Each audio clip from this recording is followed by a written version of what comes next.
Hey, we live now, really.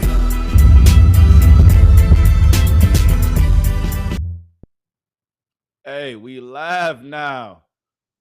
Really? Really? Can you see me? We live? What's going on, my beautiful people? Welcome back to another episode of the Golden Gemz Media Podcast. This is a podcast? I don't know. Golden Gems. Well, welcome back with Golden Gems Media. I don't know. We were just here, right? Did you watch the Shador Sanders video I just made? Did you watch the Stock Wednesday video I posted? I'm just saying. Anyway, make sure, before we get started, hey, make sure you send this to your mommy, your daddy, your best friend, of another friend. Let Johnny, let Timmy. Don't forget out, let Susie too. Make sure you send this to everybody because you can't keep all these gems to yourself because that's selfish. For real. Stop doing that. All right. So make sure you send this to everybody. I include Lil Susie and Lil Josh. And you know Lil Josh just moved across the street from Lil Susie. Got to make sure he's getting these gems too. All right. Make sure everybody getting them. And when I say everybody, I mean everybody. You understand me? But regardless though, how we doing out here? How you doing? That's the real question. No, seriously, how you doing? All right. Yeah.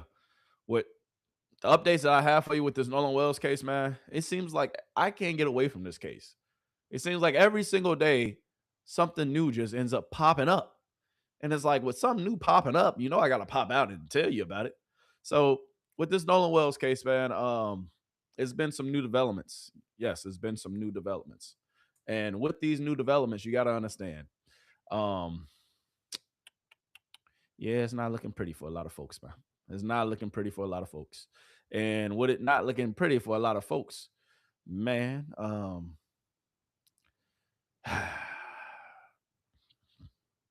that boy Bart, allegedly, that boy Bart, yeah, he might have to come down to the front of the congregation.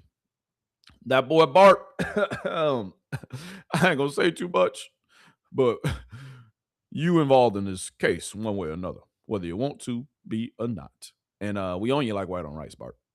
But you know, those are things that allegedly, we're not, what's the word I'm looking for? We're not threatening anybody. We're just seeking justice. So Bart, Warren, Wyatt, all you guys, yeah. We just, need y'all to come down to the front of the congregation today. That's all. Okay. Is that okay? All right. But anyway, Nancy Grace. She's on it. She's on the case per usual. Let's hear from Nancy. Nancy, what's going on? Please tell my audience what's going on.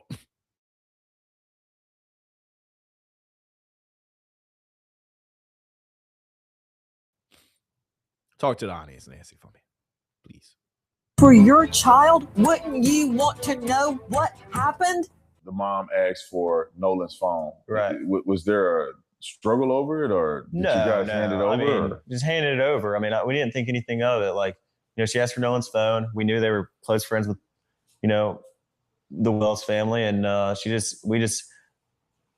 buddy went out to his truck and handed the phone over. No complications, no issue, nothing. But I mean, I told Miss Christine that we had his phone and he had left it in our possession on the boat. When did you talk to her about that? When I was on, no, I didn't talk to her once. Like it was like 12:30. I mean, I might have texted her a couple times and talked briefly about a couple things, but I never. Which is it? I told her on the phone before I called the Coast Guard that we had Nolan's phone. Before I called Miss Christine, well, none of us had a reason to go through Nolan's phone. I mean, there's multiple phones on the boat. Why would it be? And the boat was having issues. Why would our concern be getting on Nolan's phone or something? I mean, I don't even know Nolan's password. None of my friends do. We had no reason ever to get on Nolan's phone and look at anything. I didn't even touch Nolan's phone. None of us touched Nolan's phone until somebody. Hold on. First of all, ain't nobody say you looked at anything. Why you sure is rambling about this phone, my guy? Interesting. Took it off the boat and put it in Wyatt's truck, and then no one touched it until we handed it back, to the mom that was at my buddy's house. That is from the Officer Tatum show. He has interviewed several of the young men that were on the boat when Nolan Wells was taken to Horn Island. They say he was not on the boat on the return trip, although audio seems to suggest otherwise. Listen to the Mississippi Department of Marine Resources call.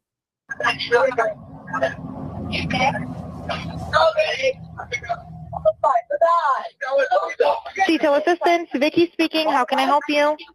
Hey, we're at the west tip of Horn, and our bilge pump stopped working. We're sinking. Can y'all please come? We have a membership. Every time I hit. All right, of course. How far is the water coming up, sir? Can you give me a description? Ankles? How far the water coming up? What'd you say? Hey, Nancy, go keep on playing. Yes. How far is the water coming up, sir? She a real G. it's coming up. We're just sinking. I don't know. Like we're going down now. We're going down now. All right. Well, let's get you going. Membership number or phone number listed on the account, sir. I don't know the phone number. It's either. I think it's. Try that. All right. I know we have a membership, like guaranteed. I don't have the tag unless on you here. have a membership number or anything, it's okay. I'll get you over to the captain. What's the best phone number to reach you at? Reach me at Particular phrases in that call, if it's to be believed, Nolan don't die. Sure, he's dead. Is he dead? Nolan, OMG. Wake the F up. It goes on. I thought he was on the check his chest. That, if it's to be believed, suggests that Nolan was on that boat. Tatum says the witnesses are clear. He was not on the boat. Tonight, we learned in the last 24 hours, the Nolan Wells family hits social media giants with subpoenas for all information related to Nolan's phone. Rightfully so. First, straight out to Dave Mack, Crime Stories investigative reporter. Then we will be joined by Brandon Tatum. Dave Mack, what's happening? Right now, Nancy, the family of Nolan Wells has announced that they are going after, they have subpoenaed documents for Nolan Wells' phone. They've gone to the media giants like, TikTok, Instagram, the Meta companies, everybody that Nolan Wells used to push out videos of what he was doing and pictures. And they're they believe that some material was deleted from Nolan's phone. And this is what they're trying to prove with these subpoenas, to get all of the information, as well as, by the way, the location tracking app, Life 360. So you got Snapchat, WhatsApp, TikTok, Meta platforms, and Life 360. All of this, the court documents already filed, Nancy. Nolan Wells's family slapped subpoenas on multiple social media giants seeking his account information and data. This into the investigation of the teen college football player's mysterious death. They were issued in the last 24 hours, including Snapchat, WhatsApp, TikTok, Meta platforms, Life 360. And these are according to court documents demanding the companies turn over all materials, info related to Nolan's accounts. This includes current and prior usernames, passwords, email addresses, phone numbers, even displayed names. They want IP addresses associated with every account, all communications, chats, posts, stories, and info. His cell phone has become a critical issue in the probe into Nolan's death. What happened to Nolan? Now, his mother, Christine, says when her son's phone was brought to the family, they had concerns because there were no pictures or videos on either of his Snapchat accounts. Triggering their fear, items may have been deleted. That's what's happening. There's been a lot of controversy. Were photos, were texts deleted?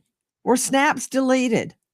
We've been trying to figure it out, but we're seeing through a mirror darkly. We don't know.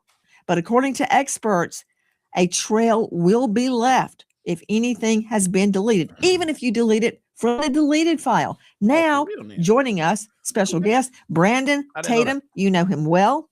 He's a former police officer with Tucson PD. That's what impresses me. What impresses a lot of other people is he is the star of The Officer Tatum. I don't even want to show his whole face. Officer Tatum, thank you for being with us tonight. Question to you. You interviewed, as we played at the get-go, several of Nolan's friends. Only two, miss. Did they show you photos, videos, snaps of that day on Horn Island? Well, Nancy, thank you so much for having me on. I spoke to 4 of the boys that are originally accused of being involved in Nolan Wells' death.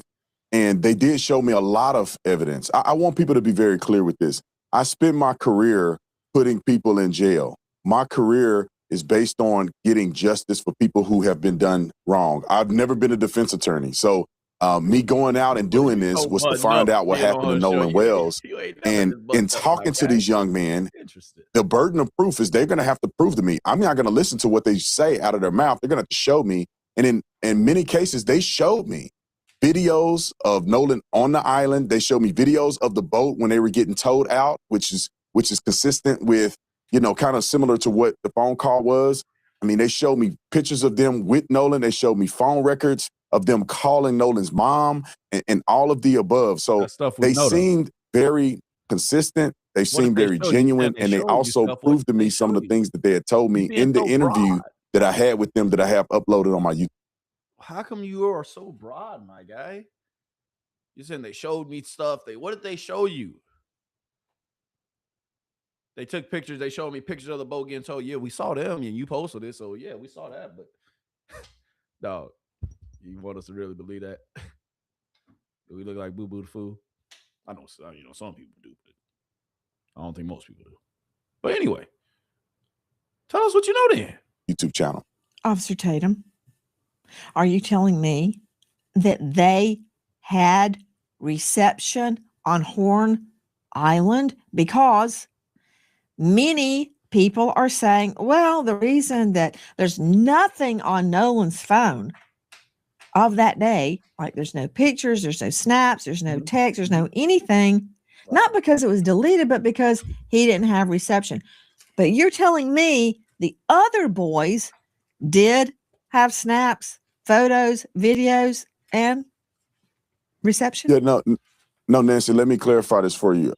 It wasn't that they uploaded this online. They showed me videos and things that they took from the boat during the outing on 4th of July. I was personally out at Horn Island. I rode out there on a boat. What does that mean? I didn't have great reception there. And I left my phone in the boat when I got into the water and we were actually going out to do interviews. Oh, that's what? I got there and I left my phone in the boat. Bro, what? Bro, we don't care about what you said. We're talking about the boys. I got there and I actually did this and I. Objection. Thank you, Nancy. Objection. Talk to him, Nancy. You've been in court long enough to know you're going to get objections. You said you didn't have great reception, but you did have reception, did you not?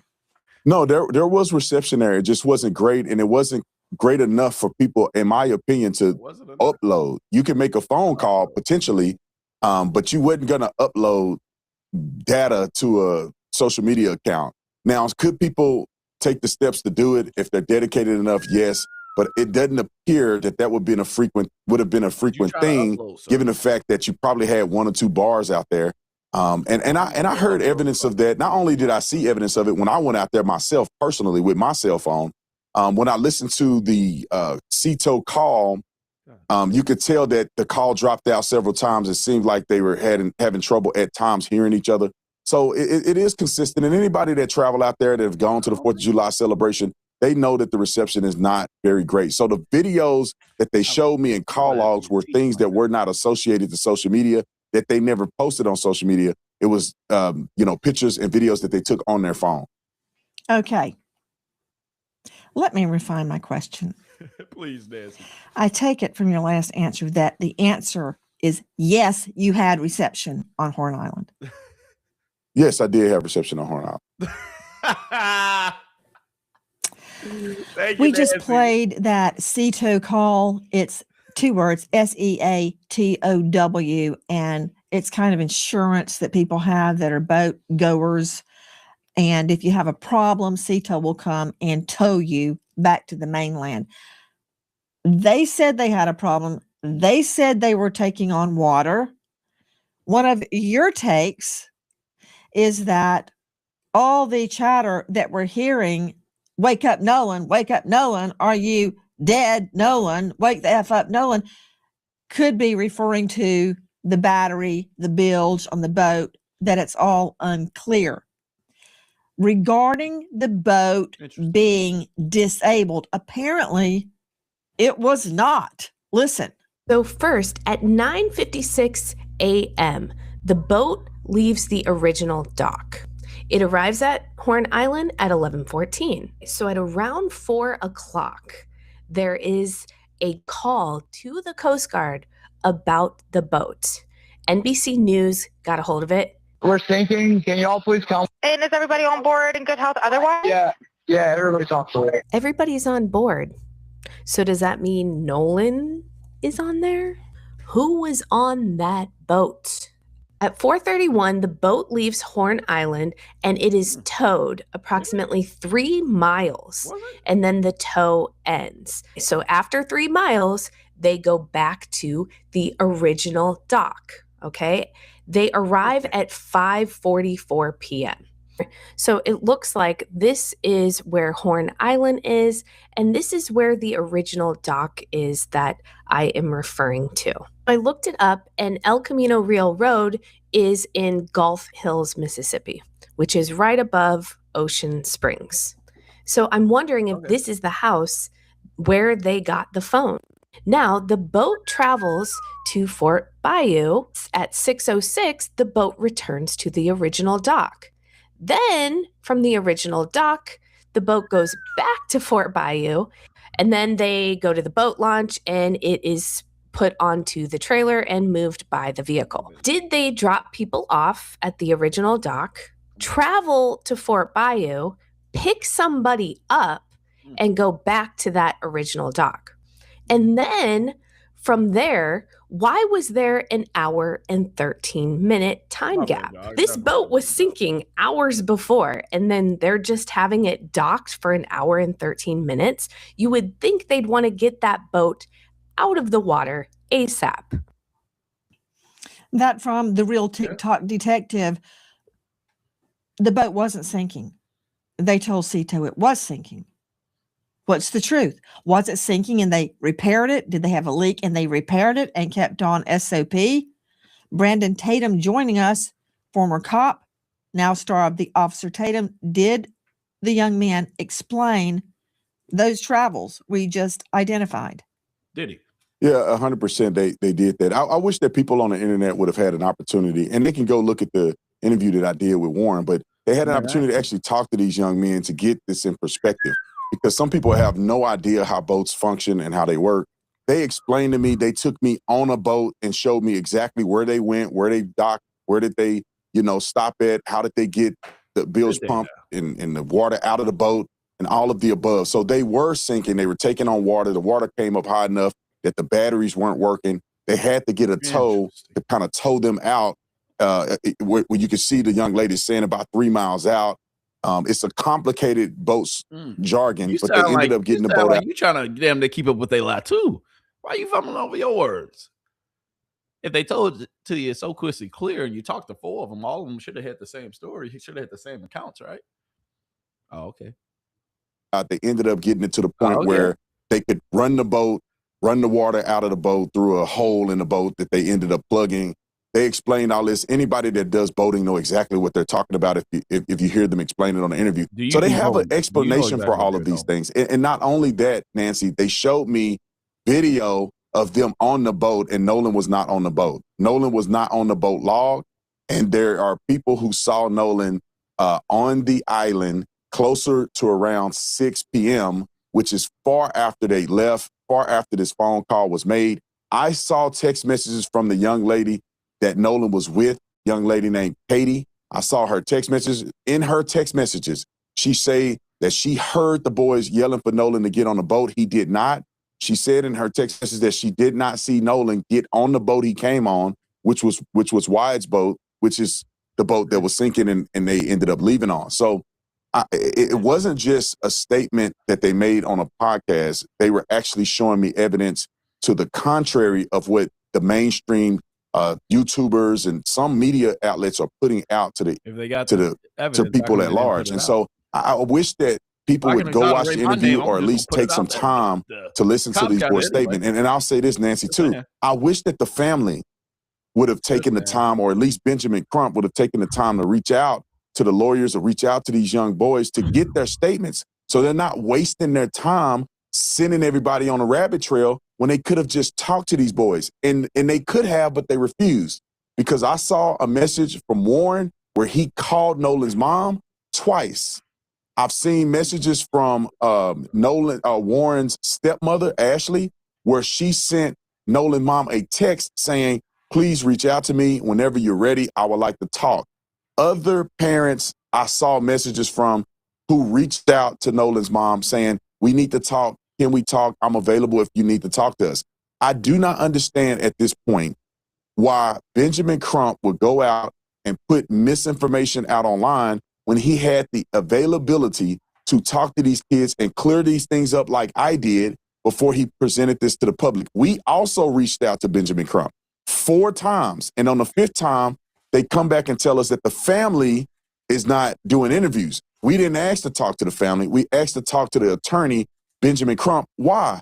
So we can come together as a community and solve what happened to Nolan Wells, not create and stoke division, which is what I've seen Mr. from Tatum, Benjamin Crump. That is exactly what we're trying to do. And I hear everything you're saying. And, I think like a prosecutor, my main goal is to find the truth of what happened to Nolan Wells. And one thing I cannot get away from is the medical examiner. I'm trying to get to tonight's news, which I'm going to get to. But, you were seeing a video from WLOX.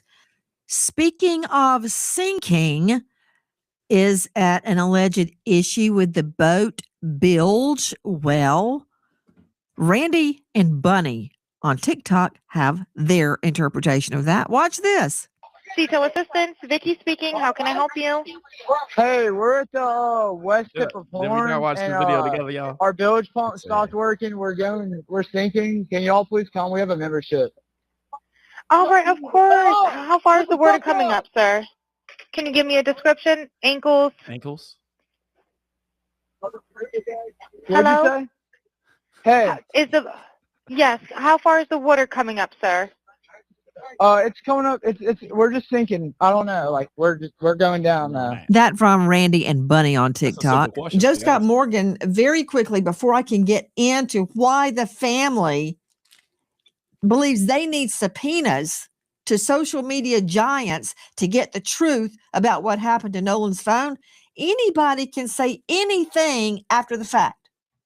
Those boys may be innocent. They can look like choir boys, angels now, but I still don't know what happened on that boat. And I still see conflicts. Can they be reconciled? I hope so. But until they are, we're on it.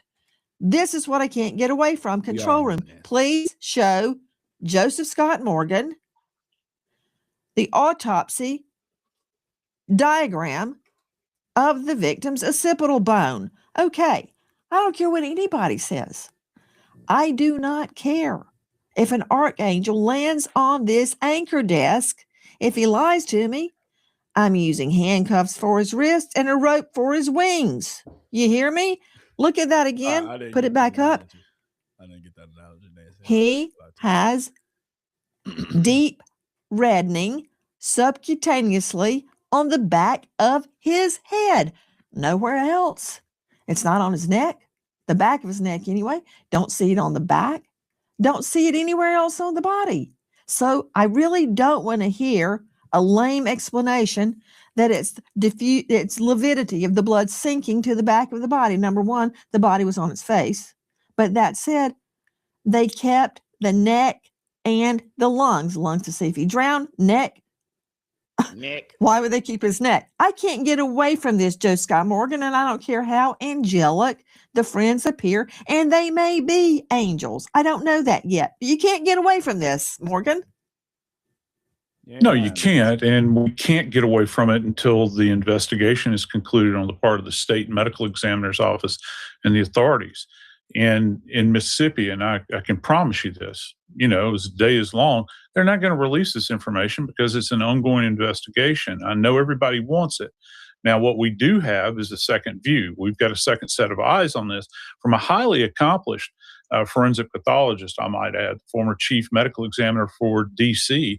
And he went over Nolan's body very, very thoroughly. And he in his statements relative to this area states that he cannot make heads or tails of it at this point in time because it's compromised, this area I'm referring to in the occipital area of the head, because it has been compromised through decomposition.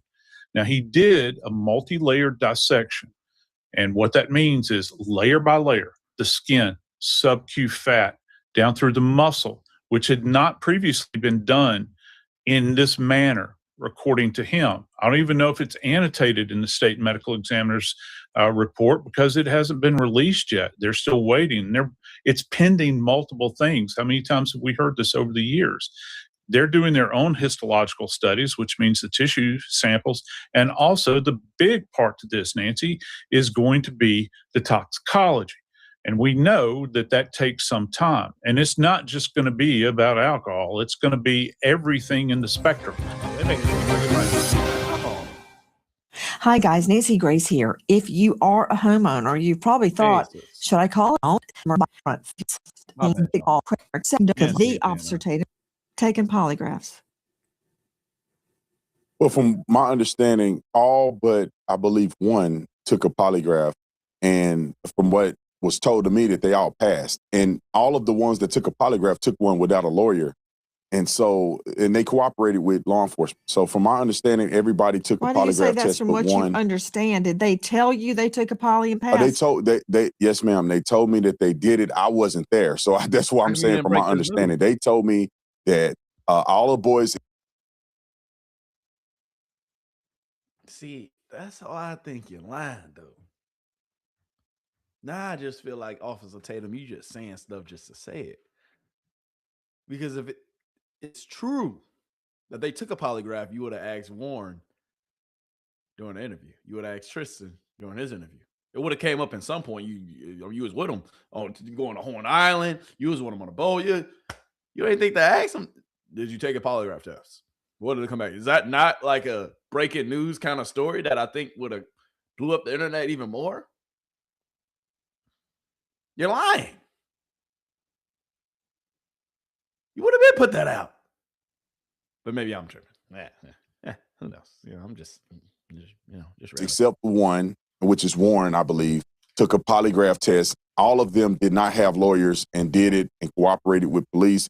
Warren also cooperated with police. I just believe he didn't take a lot to take the test, but Warren is the young man that I interviewed. So according to what they told me, they all took a lot to take tests and passed. And it's an equivalent of a lot to take the test. It's not a traditional lot to take test, but it's the same theology of trying to get to. What do you mean it's not a traditional lie? It's either a lot of take the test or it's not. First you said they for sure did it. Now you saying, well, it might not. You're lying. Person is lying. I don't know the name of it. It's an equivalent of a lot of take the test. It's a different methodology. I don't believe it was a polygraph test. I believe they took other stressors in order to analyze if the people were telling the truth or not. Did they take a polygraph would be no. Well, yeah, I think it could be semantics because they took a test to analyze whether or not they were being true. She asking you a simple question, bro. You acting like damn near Warren, dog. Are you in this? Was you on the goddamn boat too? What the hell you fumbling over your words though? It's a simple question. You acting just like Warren was in our interview. You got something to hide too, Officer Tatum?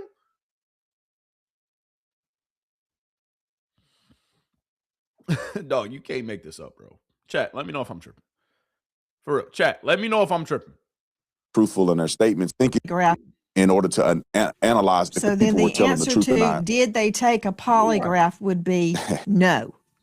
Thank you, Nancy. Well, yeah, I think it could be semantics because they took a test to analyze whether or not they were being truthful in their statements, and that certified test, they passed it. It just wasn't considered a traditional polygraph. I think it's a more advanced way of doing it. Brandon Tatum. Hold on. In a nutshell, Joe Scott, there's a difference between a polygraph, which measures all sorts of body signals, your sweat, your breathing, your heart, your blood pressure, we can show him all sorts of things, and an audio verification test. Big difference. Yeah. So the audio is, you're looking for stressors in the voice, and these people are highly trained to do this. And you know how the courts feel about these tests. Are they admissible or not? But I think that, going to Brandon's point, the fact that they have taken these, at least those named allegedly have taken these, according to him, I think that that's significant. Now, whether or not that this is going to be usable, a usable investigative tool, is hard to measure. I didn't ask you if it's going to be used in court. That's a whole nother animal. We'll burn that bridge when we get there. Okay, there may never even be a court case. First, I got to find out what happened to Nolan. Okay, so let's not put the cart before the horse. You've got Nancy. See, the one thing I can say about Nancy, I ain't gonna lie to y'all, bro. Every person she talks to, she holds them accountable, and she has them just simplify and answer the goddamn question instead of giving us this hoopla, this, that. Bro, just answer the goddamn question. It's short and simple. What y'all so nervous for? Y'all acting like y'all was on a boat too. You might investigate some of y'all there, man. I'm just saying, Chad, let me know if I'm tripping. Detections, tests. I don't put any stock in that as to whether somebody's lying. You've got nonverbal communication experts claiming they can tell. You've got brainwave analysis. You've got all sorts of things. I want a poly. Right. I'm not saying they did anything or they didn't do anything. Go, strap up, take me a poly. Officer Tatum, star of The Officer Tatum on YouTube. I've been told, but I can't verify, that the boat in question has been searched by scent dogs and cadaver dogs. Is that true? I'm not familiar if that's true. Let me just clarify. The test that they took was a voice stress analysis test instead of what we call a traditional polygraph test. But how come you couldn't say that the first time? You're supposed to be a former officer. You should know what you're talking about if it is indeed true or factual, sir. You got a nice little suit and boo. You don't dress like that on your own pod. We know what you're up to, mister. But you want the spotlight, so we're going to continue to give you the spotlight. I'm not familiar with the cadaver dog searching the boat. I wasn't informed that was the case. But I was told by the boys that they did not wash the boat off or do any of those things that they were accused of doing, after this incident. Why would they tell you? And I say, based on all the things that I've heard, it appears that they've been very truthful with me. And law enforcement. They've already communicated with law enforcement very early on. Okay. Officer Tatum, coming from you, I do give that credence because you were a Tucson PD. I've had people sit down, look me right in the face and lie, and they are so convincing. So I don't know who's telling the truth. I don't know what happened. And that's why I really resent people suggesting the investigation be shut down. We're not doing that until we know what happened. Mm-hmm. Officer Tatum interviewed multiple of the young men on that boat. Now, let me address what's happened in the last hours. The family is not buying what they are saying, that nothing was deleted. They're not saying they're lying. They're not saying they're telling the truth.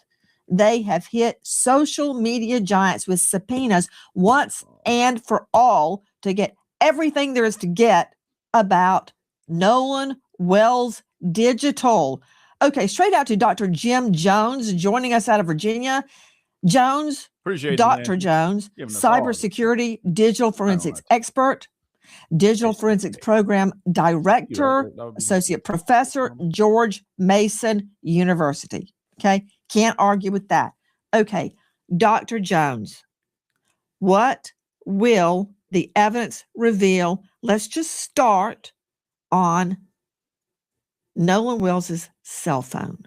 Let's start with Snapchat. Yeah. Sure.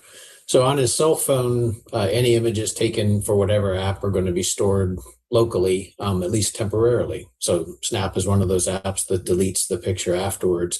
The key here is that when digital files are deleted, the data does not immediately go away. So the data is left intact at least for fractions of a second, sometimes hours, days, weeks. So what they'll find, assuming that they have access to the unencrypted data on the phone, is they will find bits and pieces of old text messages, videos, pictures taken, and that might reveal something that they can timestamp to the event in question, yet the picture is not still in the active files. That would suggest a deletion. Okay, hold on just a moment. Let me see, Jones. Dr. Jones, I'm just a trial lawyer. I need you to explain carefully what you just said. Let me ask you some pointed questions. Snap is different, very different. Hold on, doctor. Let me go to Tanya Jordan, Chief Parent Officer at BART Parental Controls, author of Parenting in a Tech World. Snap is a whole nother can of worms. The other night, example, my son and I, John David, we both love Kung Fu. We're watching the ultimate Ip Man, and I fell asleep. It was 2 o'clock in the morning. I woke up. It was developed to send disappearing. Here. Okay. Snap. What is it? Thank you. Snap is an app that was developed to send disappearing nudes many, many years ago. So it's wild, and today now flock to that app, and parents allow it. Myself included. I regret letting my son have that app. So now fast forward to today, children think that this media disappears because that's the user interface presented to them, but the media does not disappear. Children sitting on either side of them can take a picture with their phone, and that data lives on Snap servers because, as we know, law enforcement has had a heck of a time subpoenaing them and getting access to it. Okay, that's gibberish. So, does a Snap disappear? A Snap appears to disappear to a user. So if I send a Snap, and let's say, Nancy, you send me a Snap. When I open it up, it disappears from my view. But that media, that photo, that video that you sent me, it is still alive in Snap's ownership. Okay, so what that means to me as a trial lawyer is I can subpoena it and I can see it. Yes. Okay, that made perfect sense. Now I get it. So my son is telling the truth that it disappeared. Yes. To him. To him. But not to Snap. Okay. All right. What about WhatsApp? That doesn't disappear. Correct. WhatsApp does not disappear, but WhatsApp is also purported to be encrypted. So Meta moved in a very big disappointment to anybody who cares about child safety to make WhatsApp end-to-end encrypted. So good luck to law enforcement trying to get anything that happened on that app. To Dr. Jim Jones, digital forensics expert, associate professor, George Mason University, program director, on and on. Dr. Jones, I, like Nolan's mother, find it very unusual that Nolan, for a period of hours, there's nothing. He is a prolific snapper. I find that unusual too, Nancy. Insta, you name it. Snapper. There's nothing there. I got a problem, number one, of him separating himself from the phone. But no teen does that. Nobody does that. But if he's out in the water, he may leave it on the boat so it doesn't get damaged. But I find it hard to believe that he left the boat, leave with it and his keys, and that he wasn't taking pictures and on the boat, on the way out there. Where's all that? That's human behavior, which is not your forte. But Dr. Jones, explain to me what these subpoenas mean.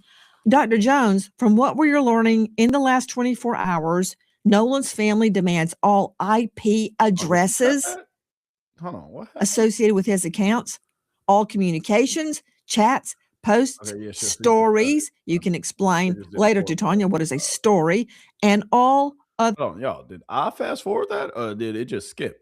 Chat, let me know. Bro, what? Anyway. Information.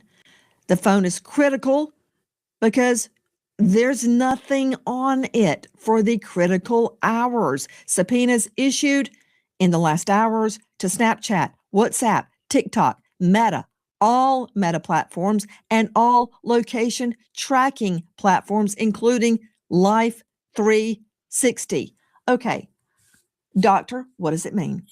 So what they're trying to do is find everything that was pushed up to the servers. And as Tatiana pointed out, some of this content is encrypted as it goes through the servers. So they won't be able to see the content on the server, but they'll have a record that an image or a video or a message came through.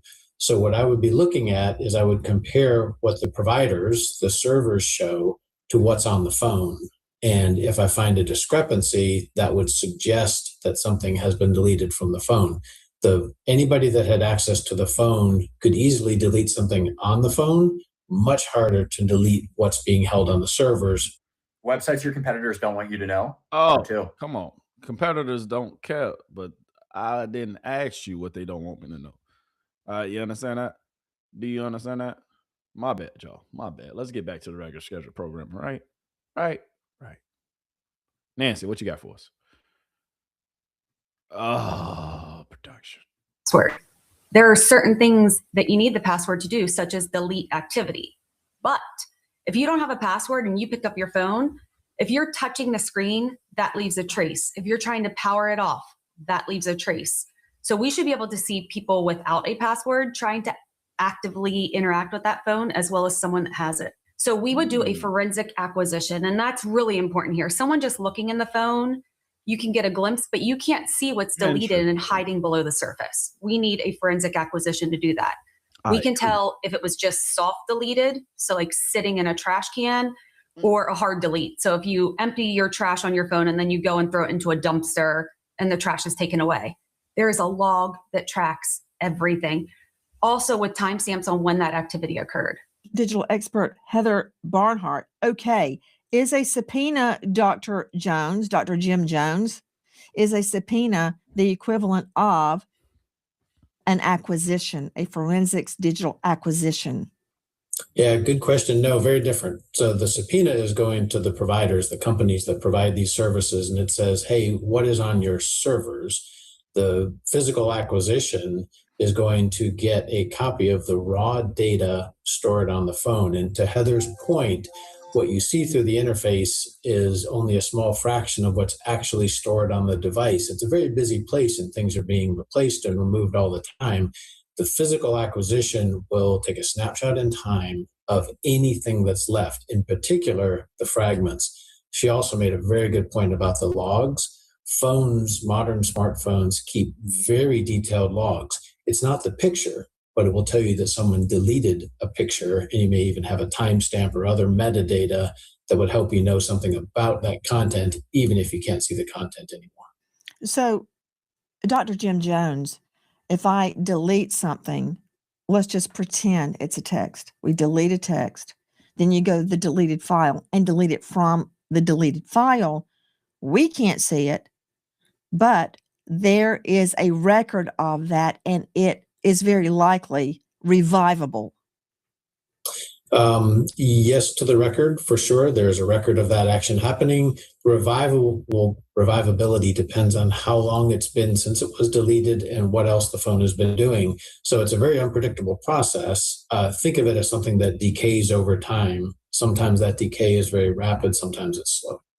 And we know there's a difference in retrieval time on an iPhone versus an Android. It's a very delicate process. John Mobley, veteran trial lawyer, South Carolina. What is it Nolan's mother wants from social media giants? Everything. That's what they want. And I've been saying this from the beginning. These are the types of things they should have been doing from the beginning. Not press conferences, not grandstanding, not the all show no go, but getting the actual data from the phone so they can get real answers to put all the information regarding what happened in context. They will know if anything was posted, if anything was deleted, if he was communicating with someone. This is the real work that needs to be done. This is how we all get answers. Hi, guys. American homeowners. The FBI has been warning about a reception on whether Nolan Wells had reception on Horn Island or on the way there. They could, based on timestamps of things that got pushed to the server, that would say he did have service. The absence of those records doesn't say that he didn't have service. However, the cell phone provider through the tower records could show that, because every time a cell phone talks to a tower, a record is created. Excellent. The ping trail. Okay, back to Officer Tatum, star of The Officer Tatum on YouTube. Did the young man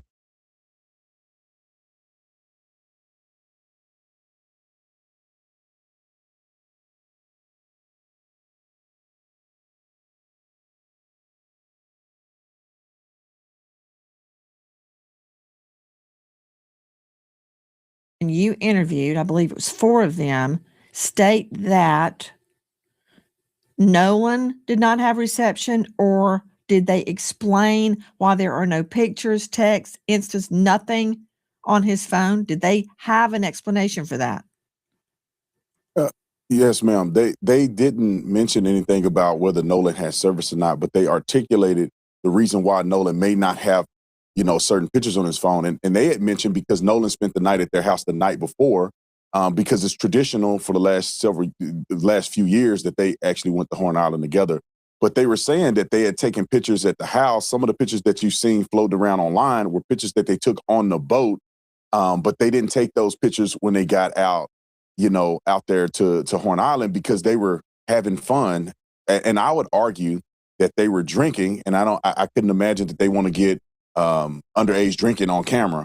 So what they had articulated to me, that it wasn't abnormal for people not to snap and not to do a lot of pictures and things like that, because they were focused on But you being told me off of the they mainland. showed you pictures and videos. Yeah, so but they it's did not take uploaded. pictures and videos. No. It's not a lot of pictures, and they weren't uploaded. So when you're talking about Snapchat, you're talking about a platform where people are uploading images and pictures to produce to the world. What they showed me were things that they had recorded on their phone, and it wasn't a lot of different things, because most of what they did was drinking and having fun in the water. And so, but what they had articulated to me as well is that it's not abnormal for people not to snap. It's not abnormal for you not to have your phone. And Nolan wasn't the only person that left his phone on the boat. They also mentioned to me, and you could see it in the interview that they did, was that they had no reason to touch Nolan's phone. They weren't thinking about Nolan's phone when they thought the boat was sinking. And when they got to the house, it was no incident when it comes to Nolan getting the phone back to the friend and parent. You're going far afield from my question. Let me redirect you back to their phones. He needs some milk. Nolan has nothing on his phone. Oh my goodness. They have pictures and videos on their phones. You told me that they exist, whether they posted them or not. Right. So they were taking pictures and videos. Don't you see why the mom, Nolan's mom, is concerned? Don't you see that glaring contradiction that she just caught you in? So if she catches you in these contradictions, and we call the kids in theirs, what did you try to cover up, Officer Tatum? You must have seen some, and they must have showed you something. You like, damn, these kids really out here lying for real. And you just going with the story. You just going with it. It's just already too late. You done already stuck your neck out there now. Ain't no turning back now. Let's see who's going to be on the wrong side of history and who's going to be on the right side. And Officer Tatum, you, sir, will be on the right side. Let me continue to show half your face, man. On her son's phone? Well, Nancy, it's unclear exactly what the mother is articulating, because at one point she's concerned that there's not a lot of Snapchats or social media posting. She did not articulate, or the Benjamin Crump did not mention that there's nothing on his phone. So they're not saying that the phone was wiped and there's no images or anything. She was concerned about his social media frequency.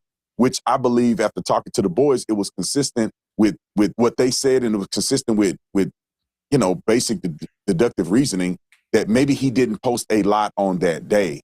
So what remains a focus for me, and if I was investigating this Not case, talking about I posting. would want to know. Not talking about whether he posted, officer. No, He didn't what even I'm saying take is that anything. There's no pictures. There's no anything. That's what the mom is saying, but we haven't had an opportunity to either see or hear exactly what she's trying to articulate. Why would she lie? Some of the things that she said in the media is that she's talking about posting. I don't believe she said that there was nothing at all on his phone, no pictures, no nothing. But I wasn't able to verify that. So if I was able to see Nolan's phone and the mother was able to show me exactly what she's articulating, I'll be able to have a better perspective in comparison to what Warren and the other boys were telling me. So at this point, I only have one side of it, and then I have a fractured perception from what the media or what the mother is saying in the media. So when the police officers look at his phone and they do a forensic extraction, if they're allowed to do that, they will see plainly if Nolan was on his phone, if he had taken pictures, and if they were deleted. Now, I'll implement this as we begin to try to guess and figure out what was happening on that day. It doesn't seem to be reasonable to suggest that the boys were in his phone deleting things. Now, after hanging out with the boys and getting to know them well, they're very intelligent young men, very savvy, and they were raised well. I would project, if I were to make an assumption, that if they were trying to cover up something that happened to Nolan, I would perceive that they would throw the phone in the water or something where it never would be recovered. Or if they had access to get into the phone, they wouldn't just delete. They would just completely rewrite the phone or, do a hard reset. Or they wouldn't give the phone back to mama or the family anyway. So with those factors put in place and what I've talked to them about, it seems as if their story seems consistent to me, that they did not get in the phone. They did not know his password. They had no reason to believe that there was a necessity to get in the phone. Officer, and they gave it over to the I'm not saying family. you're wrong. I'm saying I'm not taking anybody's word for anything until I investigate it and corroborate it. Again, that's fair. Maybe they're completely innocent. That's maybe fair. they're not. I don't know. Or maybe someone else should be fair. Had something to do with Nolan's death. I don't know, but I will find out. And you said, I don't know what she said exactly. Well, here is what Nolan's mother said. When we opened it up, there was nothing. There were no saved pictures. There were no snaps from that day. And we did open it before the 24-hour expiration. So we found that very concerning, only because anyone who's ever been around Nolan will tell you at social gatherings, he's taking videos, he's taking pictures, he's even come up to me when I'm getting ready to go to bed. Hey, Ma, come on, take a picture of me. Like he just, that was Nolan. So that's why we feel that things may have been deleted, was because of the fact that there was nothing in either one of his accounts. Okay, to Tanya Jordan, BARC, parental control officer and author. Do you understand what she just said? I do. Explain it. What does she say? Absolutely. When a child dies, every second, every hour, every day matters. Families and investigators need timely access to lawfully requested evidence so they can find answers and hold the right people accountable. True. And Snapchat claims to respond to most legal requests in 2 to 3 weeks, but critics say some investigations have taken months, which delays justice. Meta, Instagram, right? There aren't many kids on Facebook these days. There's no public average for subpoena response times, but it varies. It varies. And investigators have criticized delays in some really high-profile child safety and teen death cases. WhatsApp, we talked about that earlier. Even with a warrant, Meta generally cannot read or produce message content because it doesn't have it. That's what we were talking about with the challenges with encryption. It's not a response time thing, it's the encryption. So I don't know if I answered your question, but I just felt it was really important to be very clear about what we need for justice and what social media companies are not providing in a timely manner. You're very clear. I want Tatum to be right. I want this to be easily explainable when we know all the facts. But we will not stop until we know the facts. If you know or think you know anything regarding Nolan's Appreciate you, case, Nancy. Appreciate you, Nancy.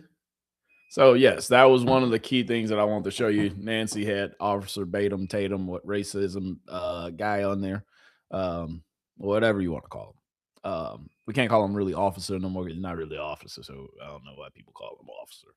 But, I get it. I get it, and I totally understand it. The real question of the day is, though,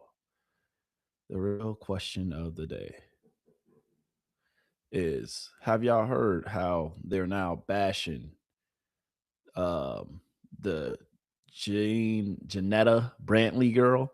Because the Janetta Brantley girl, if you remember, she was the one who put out the audio that we showed yesterday, and they're bashing her. This is what our bedroom lawyer had to say. I'll say one thing about Janetta Brantley.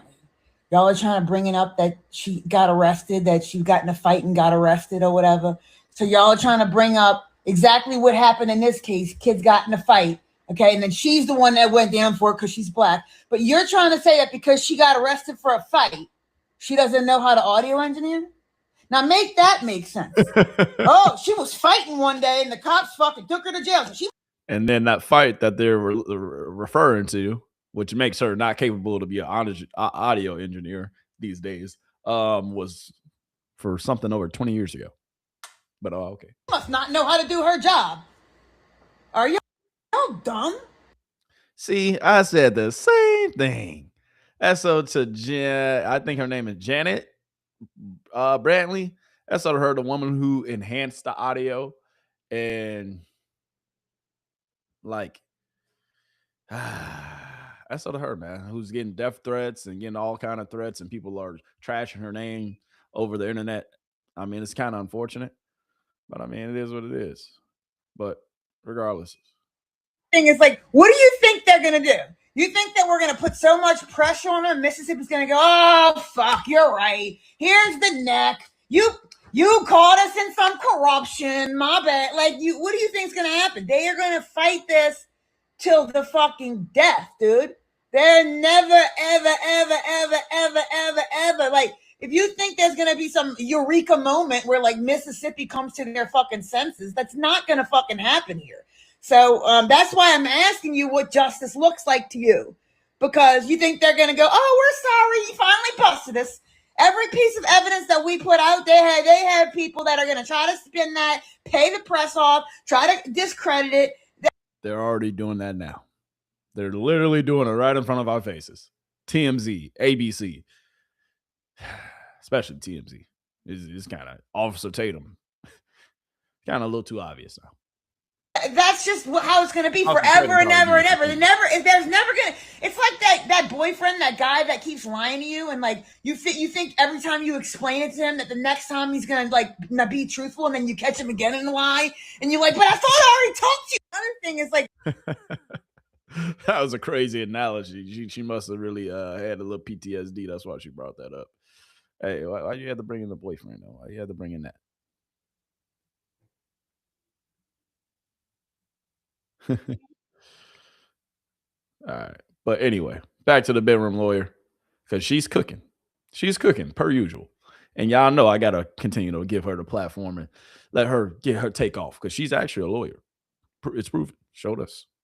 And some, Twitter folks looked it up too. So it's official. She is a lawyer. Suspect. And this is just me suspecting things because I haven't done my digging yet, but I'm starting to. But I think there's a reason why they own the pharmacy and they're pain management doctors, and they might have a little going on. And that's why they didn't want that guy's name specifically mentioned, because at this point it's not even. Yeah. Yeah. Yeah. Yeah. Yeah. This is the irony of this whole case, though. And she said this perfectly. And I just wanted to play this too. This is the most important video I wanted to play. It was really crazy. It's like a kid went out with his friends, came up missing and dead. And then instead of them just like saying, I'm sorry and taking the L, they want to like start going after the victim, going after the victim's family, going after the content creators. They trying to go after everybody except the people he went out with and didn't come back. What is going on, America? You know, it's really crazy. It's like a kid went out with his friends, came up missing and dead. And then instead of them just like saying, I'm sorry and taking the L, they want to like start going after the victim, going after the victim's family, going after the content. She ain't lying. Because the crazy part is now is victim blaming. Not everybody's blaming the victim. Everybody's blaming Nolan Wells and his family and his mother for just going out here and seeking justice. Just like anybody.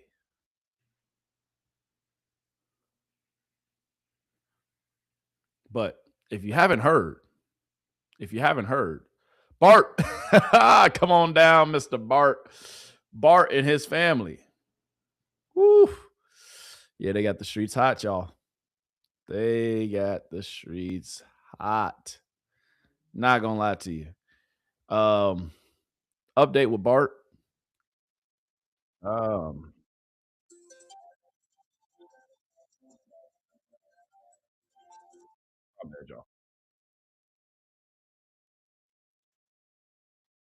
white group and is found to wash ashore 2 days later. At the start of this case, local authorities to some spoke too soon by suggesting that no foul play appeared to be suspected, and then later reassured Wells' family and those interested in the case that it will be handled like any other case. Now, from our point of view, that could be the error, because Nolan Wells' mysterious death is not like any other case. On Tuesday, in the aftermath of a new piece of background audio being highlighted, a part of an emergency CETO call, many who not only fear what happened to Nolan could happen to them, and those who want answers would question and begin turning up the accusation against Nolan's friends who he traveled to Horn Island with. Now, in the audio release, interpreters would suggest that they heard things like, is he dead? The name Nolan, wake up, and of course, one that has captured many people's attention, damn it, Bart.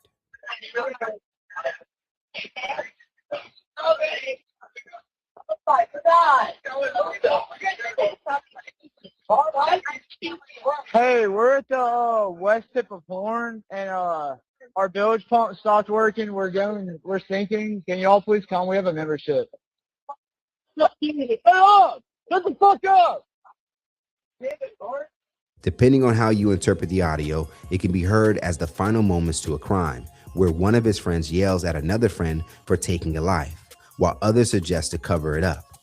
If you do interpret it this way, it could answer how Wells could just end up disappearing out of thin air. Now, a part of this interpretation, Wells' former teammate Bart Edmondson would be called out due to him seemingly being the person to angrily shout out, "Shut the F up," after panic would take over the boat, making it appear as if he had just finished doing something to Wells, in which you would also hear female passengers not being able to contain their emotions with what they were witnessing, as some are suggesting that they heard Nolan. On Wednesday, as more and more people accuse Edmiston as being a possible suspect, it appears that he and his family are now responding with their own attorney, conservative commentator Russ Latino, based in Mississippi. On Wednesday morning, Latino would announce that he is now joining the Edmiston family to clear Bart's name and go after anyone making defamatory statements. On Facebook, he would go on to write, "I have been retained by the family of Bart Edmiston to pursue people defaming him with wholly fabricated assertions of fact that are putting Bart, his family, and friends in harm's way. The family will put out a formal statement later today and announce the initiation of his first defamation lawsuit."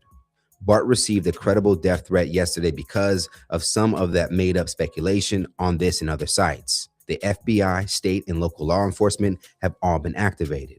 But I wanted to share a few things for people who think it's a game to invent lies that could get other people killed. We have hired a private investigator firm to identify and track individuals engaged in defamation against the Edmistons. If you are young, naive, or lack the resources to pay a civil judgment, will not clear us from filing a lawsuit against you. This is not about money for my clients. They want to protect their family, and they want to curb people who lie recklessly. If you make up something out of thin air or share something you don't know to be true, adding the word allegedly or saying people are reporting will not save you from a defamation lawsuit. We will address the falsehoods being presented methodically, but now is not the time for that. Now is the time to make very clear that we intend to be unrelenting against people who are lying online for clicks and likes. The Edmondsons and the broader Ocean Springs community grieve for the loss of Nolan Wells. They want the truth and peace for Nolan's family. People making things up online that put others at risk are not honoring Nolan's life or loss. They're not bringing us closer to the truth, but pulling us away. This will be a large, potentially nationwide task. If you're a lawyer who believes that the rule of law, the presumption of innocence, and our very commitment to truth is in jeopardy and want to do something about it, please reach out to me privately. Now, before Latino would release his statement, Bart's own mother on Tuesday would break her own silence after her son was accused of wrongdoings related to the case of Nolan Wells. While responding to a user on Facebook, she would clarify a previous comment that Bart looks to have made about the last time he was in a certain part of Mississippi, causing some to accuse him of lying. His mother would go on to say, "You are steering the pot by reposting things that are not factual, and you have manipulated words." He said he has not been in past Christian Mississippi in a year, which is where that picture was taken. He was clarifying that he was not present there. He never said he was not in Mississippi. I have a screenshot of it if you need me to send that to you. He is playing football out of state and was only home, Ocean Springs, for a few days in July and was on the boat that towed the boat that Nolan declined going on because he wanted to stay behind. The audio that you are referring to is not as you guys see. They were panicking and creating a plan to get the boat saved from sinking. The newest news has been reported that Nolan was seen on the island after the two boats left. And there are pictures from my son's boat of the boat about to be towed. And clearly Nolan is not on the boat. So for all of you internet investigators, your plot to accuse my child of something is not warranted. And it will come out sooner than later that he did not harm Nolan. And believe me, those who slander his name without warranted will be held accountable for their words. At the top of this report, I wanted to highlight that this case is not usual, and therefore approaching it like a usual case may not be the best thing for all of those connected, especially those who may be innocent, given the highly emotional subject matter, as people who look like Wells desire peace of mind and knowing that they can't just be mysteriously found unalive and no one can give a clear explanation to what happened. Psst. Hey, Blake. Yeah? You're not feeling bad about your lawn, are you? A little bit. You've got nothing to feel bad about. Lawns are... My bad, y'all. My bad. Jesus Christ. Jesus. All right, we're going to finish this video, and then I'm going to go ahead and take you out to another video. As y'all can see, boys, had an important call that I had to take, and I actually got to get back to that call. But right now, it's on a melting block. But, you know, whenever we streaming, I got to, y'all come first sometimes. But, I'll get to the call back in a little bit. Regardless, let's continue the video. On Tuesday, as a way to challenge myself again of what I heard on the audio and without the influence of a transcript, I also heard another possibility. What if instead of hearing, "Is he dead?" it was, "It's dead," referring to the bilge pump. And the one that left everyone shocked, what if Nolan was actually "no way," as panic set on the boat? I don't believe it. Don't believe it. Hey, we're at the west tip of Horn, and our bilge pump stopped working. We're sinking. Can y'all please come? We have a membership. Now, if this is the case, there are still other questions, like Wyatt Pyron's grandfather appearing to call the CETO captain directly to cancel help, as Wyatt was on the phone to get help. Questionable things about that call still stands out for some. CETO assistant, Vicky speaking. How can I help you? Hey, we're at the west tip of Horn, and our bilge pump stopped working. This is probably the most Can damning y'all please evidence, come? We have a I'm being membership. honest with you, this video. All right, of course. How far is the water coming up, sir? Can you give me a description? Ankles? How far is the water coming up? Hello? Hey. Is the Man. Yes. How far is the water coming up, sir? Can't even answer. It's coming up. We're just thinking. I don't know. Like we're going down now. So again, as a full presentation of all the facts continues to be withheld from the public by those in position to give it, people will continue interpreting how they see it, whether it be for their own safety and curiosity. Speculation grows where transparency lacks to exist. Let's talk about them in the comments below. Now that we've Facts. When there's a glaring lack of evidence, or not a glaring lack of evidence. My bad. A glaring act of transparency, when there's no transparency at all, people are going to fall into their own interpretation until it either gets shot down or proven wrong. So whenever they shoot it down, whenever they actually come out with the truth, then we will know what really happened. But until then, dog, we going to continue to lean on our own understanding. So she's talking about the defamation lawsuit that Bart now, because Bart's saying we finna sue everybody. Oh, really, Bart? Okay. Means you got to prove that what I'm saying isn't true. And everything that I'm saying is coming from official Coast Guard reports, official CTO audio, like official GPS coordinates that were published. They're published. This is official stuff that's published. So, I mean, unless the MDMS is publishing fake stuff. That's true. Whatever I'm saying is based off official documents that those people released. So I'm so confused as to who's defaming, what's being defamed here, because I am just going off the Coast Guard reports that everyone is privy to. Defamation means you got to prove that what I'm saying isn't true, and everything that Facts. Because everything that people are going off of are the things that's been released to the public. The GPS coordinates, the Mississippi report statement from the Marine Resources, the audio from the Marine, like everything that's being reported, everybody's talking about is the only evidence that we've gotten from actual government entities. So how are we potentially spreading false narratives? Just saying.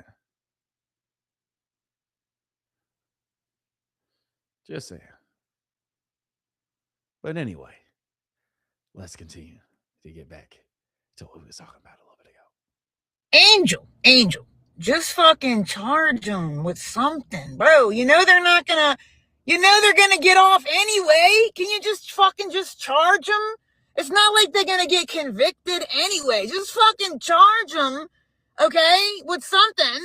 Like, what the fuck's going on? I mean, like, we can't even get a charge, so we know they're not going to get convicted. We know that. So just give us a fucking charge. Can you just do that? No. I don't agree with that part of it, because yes, I want them to get a charge, but if I'm being honest with you, I don't want them to get any charge. Like, I want them to get a charge that's going to stick. I can care less of what they're saying. I can care less about this. I can care less about that. But if we talking about it, and if we really being honest, like, we got to make some of this stuff make sense. We really do.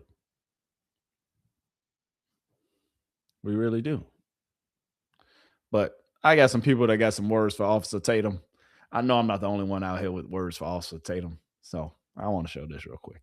Tatum, congratulations on winning Coon of the Year for your continued efforts to push white supremacy. Now, there's a lot of coons out there just like you, but you helping push a lie for the people that killed Nolan Wells has officially made you our Coon of the Year. Earlier this year, I talked about how you got in my DM and laughed at Sonia Massey, a black woman who was murdered in her own home by police. You jumped in my DM and said her murder was justified, but yet the cop who murdered her just got sentenced to 20 years in prison. Proving you don't know what the hell you're talking about. I just know you was a trash-ass cop. Officer Coon Tatum, while you're out here helping liars cover up the murder of Nolan Wells, God is out here revealing the truth. Listen to this coon-ass nigga. Gotta say something. Whoa. Benjamin Crump should be ashamed of himself. Al Sharpton should be ashamed of himself. This coon had the nerve to hate on Ben Crump and Al Sharpton for trying to help Nolan Wells' family find out the truth. Salute to Ben Crump, Al Sharpton. I just wanted to show the beginning part of that. My bad, y'all. I meant to mute it a long time ago, but it is what it is. You know, it's not like I ain't heard it before. You know, but I don't condone that language. I don't condone that language. But Secret Service Sam finally got the news that they were reporting drugs was in the system too. So Secret Service Sam's, how do you feel about there being reports that drugs were in alcohol, and definitely heavy alcohol was in the system? I'm here with a Nolan Xavier Wells update. So now all of a sudden, people are saying that Nolan was doing the boog shug, if you know what I'm saying, which is so crazy to me because they're not saying anybody else was doing it. They're just claiming it was just him.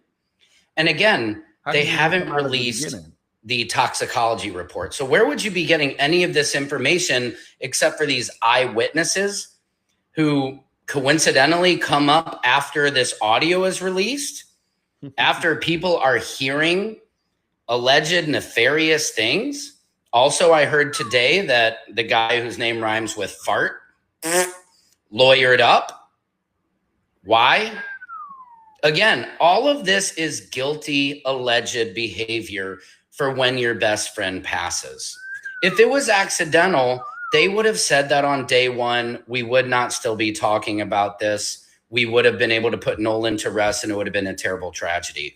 But the fact that now all of these friends, so-called friends, are lawyering up, they're saying that he was the one that was doing drugs. Like I thought it was, the Coast Guard reported that he had heavy alcohol intake, according to these eyewitnesses. No toxicology report. Why would you make a statement, definitive statement like that before the toxicology results were out? So you could say for a fact that this was in his body.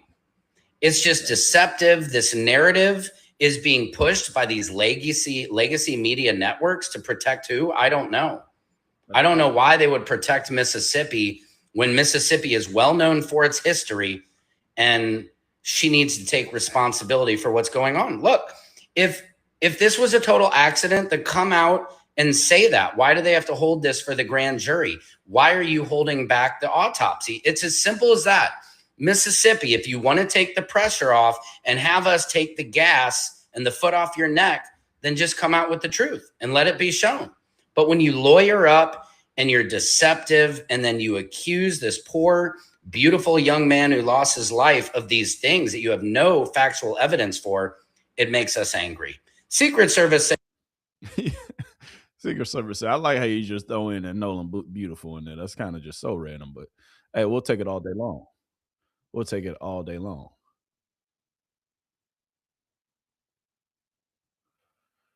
There's a Facebook group called Talk of the Town. Let's see what's the talk of the town, y'all. Let's check it out. Everyone denied that the picture we see of Mr. Wells and his friends holding alcohol, everyone kept saying, including them, that that was not from the 4th of July. They're lying. It is 4th of July, and this is how we know. Right where his butt is at. You move over at the edge of the boat in his butt, and that's actually Nolan's standing in the water right there. That video was from Officer Tatum proclaiming that he has miraculous evidence to vindicate the other part. But what he did do is identify Bart's boat. Nolan was near Bart's boat, I have to say allegedly, with showing that these boys were present when Nolan was present. Oh, and confirming the color that they had on the day of. In this video, and I'm going to say allegedly, this is what I see. Is that or is that not Warren? And is that or is that not the same outfit he had on in the picture with No? Everybody's saying this picture wasn't from the 4th, but is this not your guy right here, Warren, with the same beads and the same shorts on?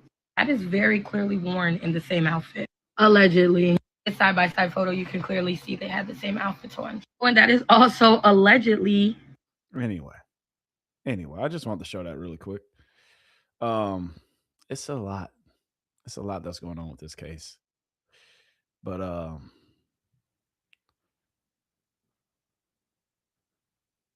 now, what's being alleged.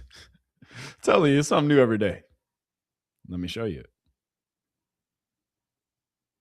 Let's talk about it. I'm here with a Nolan Xavier Wells update. Now, this is crazy because Officer Race Tatum allegedly just posted a video which he says shows Nolan on the 4th of July near, the guy's name who rhymes with fart, his boat, showing Warren there on that day, showing them all there on that day at 4th of July. But here's the kicker, is people have figured this out, is that the original photo of them on the boat where they're sitting there with alcohol and this and that, Nolan's in the blue trunks, they were trying to say that was not from the 4th of July. But now, thank you to the brilliant creators and internet sleuths on here, they have pinpointed in that video that Officer Race Tatum just shared that you can tell that Warren allegedly is wearing the same color shorts in that picture. So showing that that picture was actually from the 4th of July. And all I have to say, man, they keep showing their ass, keep showing it, lawyer up all you guys want, but we're just reporting what you're sharing, and your behavior stinks. It stinks. It seems guilty. Again, I've said this all along. If this were accidental, the racists in Mississippi, it would have been the first thing they would have said and told us all. But no, because this is still alive, this tells us there is something wrong. And also another message. Thanks. Stay away from Christine Walmsley and Nolan Wells' family. All you sick people going on her business profile, giving her 1-star review, saying you don't trust her, is disgusting behavior. This is a woman who just lost her son, and shame on you guys. Secrets.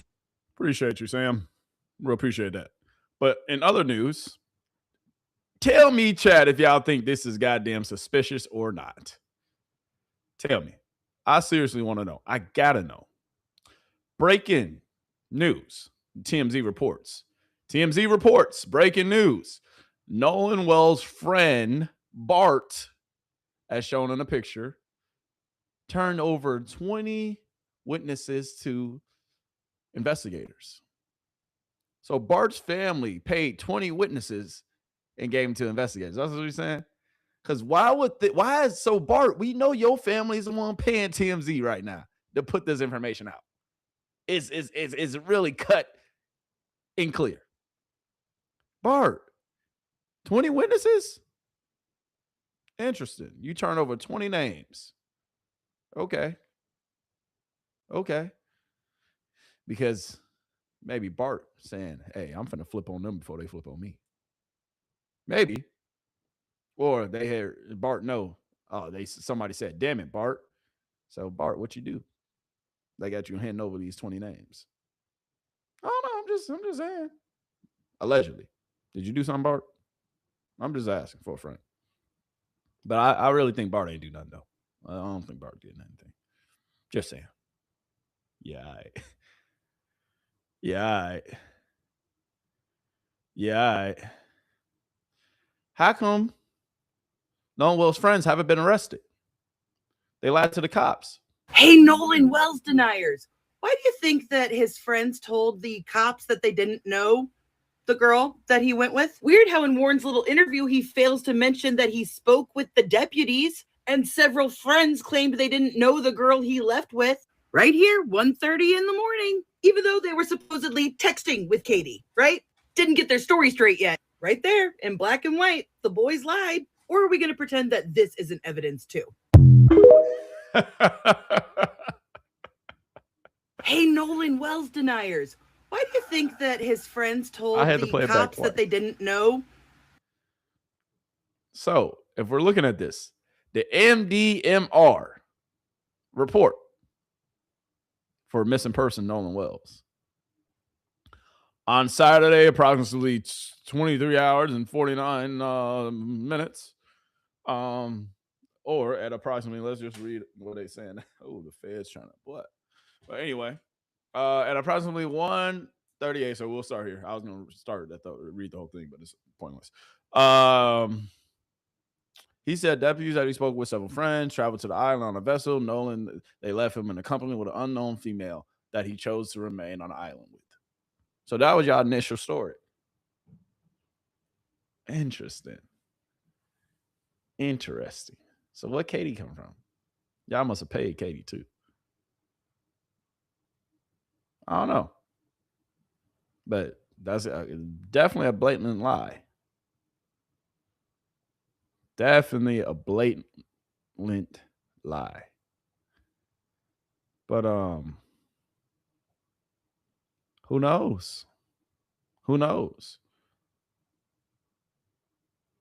TMZ did. Hey, I ain't gonna lie. They showed that they tried to show that they unbiased. Because this headline right here, they got to play both sides. They got to make sure that people don't really suspect or know that they playing both sides. Nolan Wells' friend, lawyers up, denies claims he killed him over a girl. Who said that? That's what some people saying. Because Bart supposedly used to date Katie. Uh-oh. Y'all didn't know that, did you? Maybe y'all knew that. Maybe. Is that new information to y'all? I'm asking for a friend. But anyway, interesting, right? Very interesting. Very interesting, Bart. But yeah.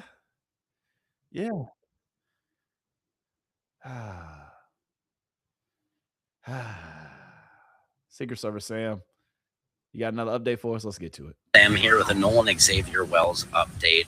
And Officer Race Tatum was on Nancy Grace getting roasted about the cell service. Check this out. You said you didn't have great reception, but you did have reception, did you not? No, there was reception there. It just wasn't great, and it wasn't great enough for people, in my opinion, to upload. You can make a phone call potentially, but you wasn't gonna upload data to a social media account. Now, could people take the steps to do it if they're dedicated enough? Yes, but it doesn't appear that would have been a frequent thing, given the fact that you probably had 1 or 2 bars out there.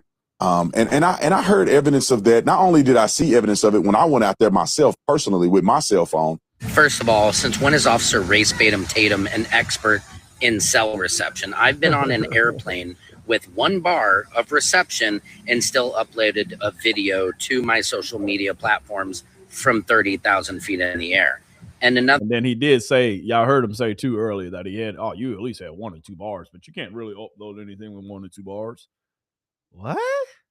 Other thing, does he have an Obama phone? That would be appropriate. When I listened to the CETO call, you could tell that the call dropped out several times. It seemed like they were having trouble at times hearing each other. So let me get this straight. He hears the phone call being dropped with nobody has, but he doesn't hear all the other stuff in the background?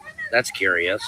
So it is consistent. And anybody that travel out there that have gone to the 4th of July celebration, they know that the reception is not very great. So the videos that they showed me in call logs were things that were not associated to social media, that they never posted on social media. It was, pictures and videos that they took on their phone. Okay, well, forget about the reception. Why did his friends allegedly delete pictures off of his phone and the 24 hours of his Snapchat? Nancy, bring this thing home. I take it from your last answer that the answer is yes, you had reception on Horn Island. Yes, I did have reception on Horn Island. No. No further questions. Yeah. That's funny. That is funny. But, he tried it. He definitely tried it. I think he did a good job. I'm just asking for a friend. Just asking. But man, oh man. A lot of things that's going on, man.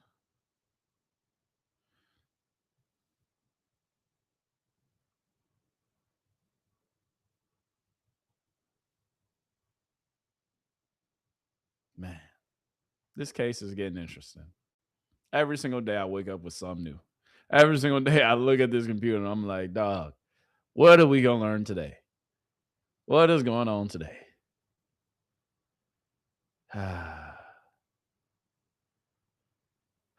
Man, oh man. God bless. God bless him. So the Nolan Wells mom, she had to come out and make another statement because everything that's going on the internet.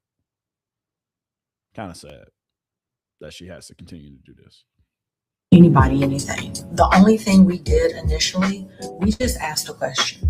We asked, what happened to Nolan?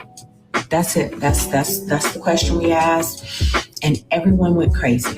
Everyone, and when I say everyone, I'm talking about the people who are being negative about this, because at the end of the day, this might be a joke to you, this might be funny to you, but it's not to me or my family. We lost a piece of our heart. And so I would recommend you stop, because the hate is showing. If you're not giving uplifting, encouraging words to me and my family, then just stop. Like, you don't have to leave negative, nasty comments. You don't have to try to create AI videos. You don't have to do that. Like, you literally don't have to do that. Like, it's just wild. And I have to laugh sometimes to get through this pain. So for those of you who may feel like, oh, she's not grieving enough, trust and believe. I am grieving. I am absolutely grieving. And just remember too, everyone grieves differently. I would never get on any platform and ever judge anybody because I feel like they're not grieving the way that I want them to. Like, that's crazy. To even think that there are people like that are trying to tell me and my husband how we need to grieve the loss of our son. Like, it's wild. The other thing too, let me make this very clear.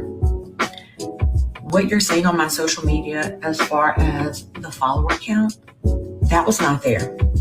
That was not there before I lost my son. Social media does not pay any of my bills.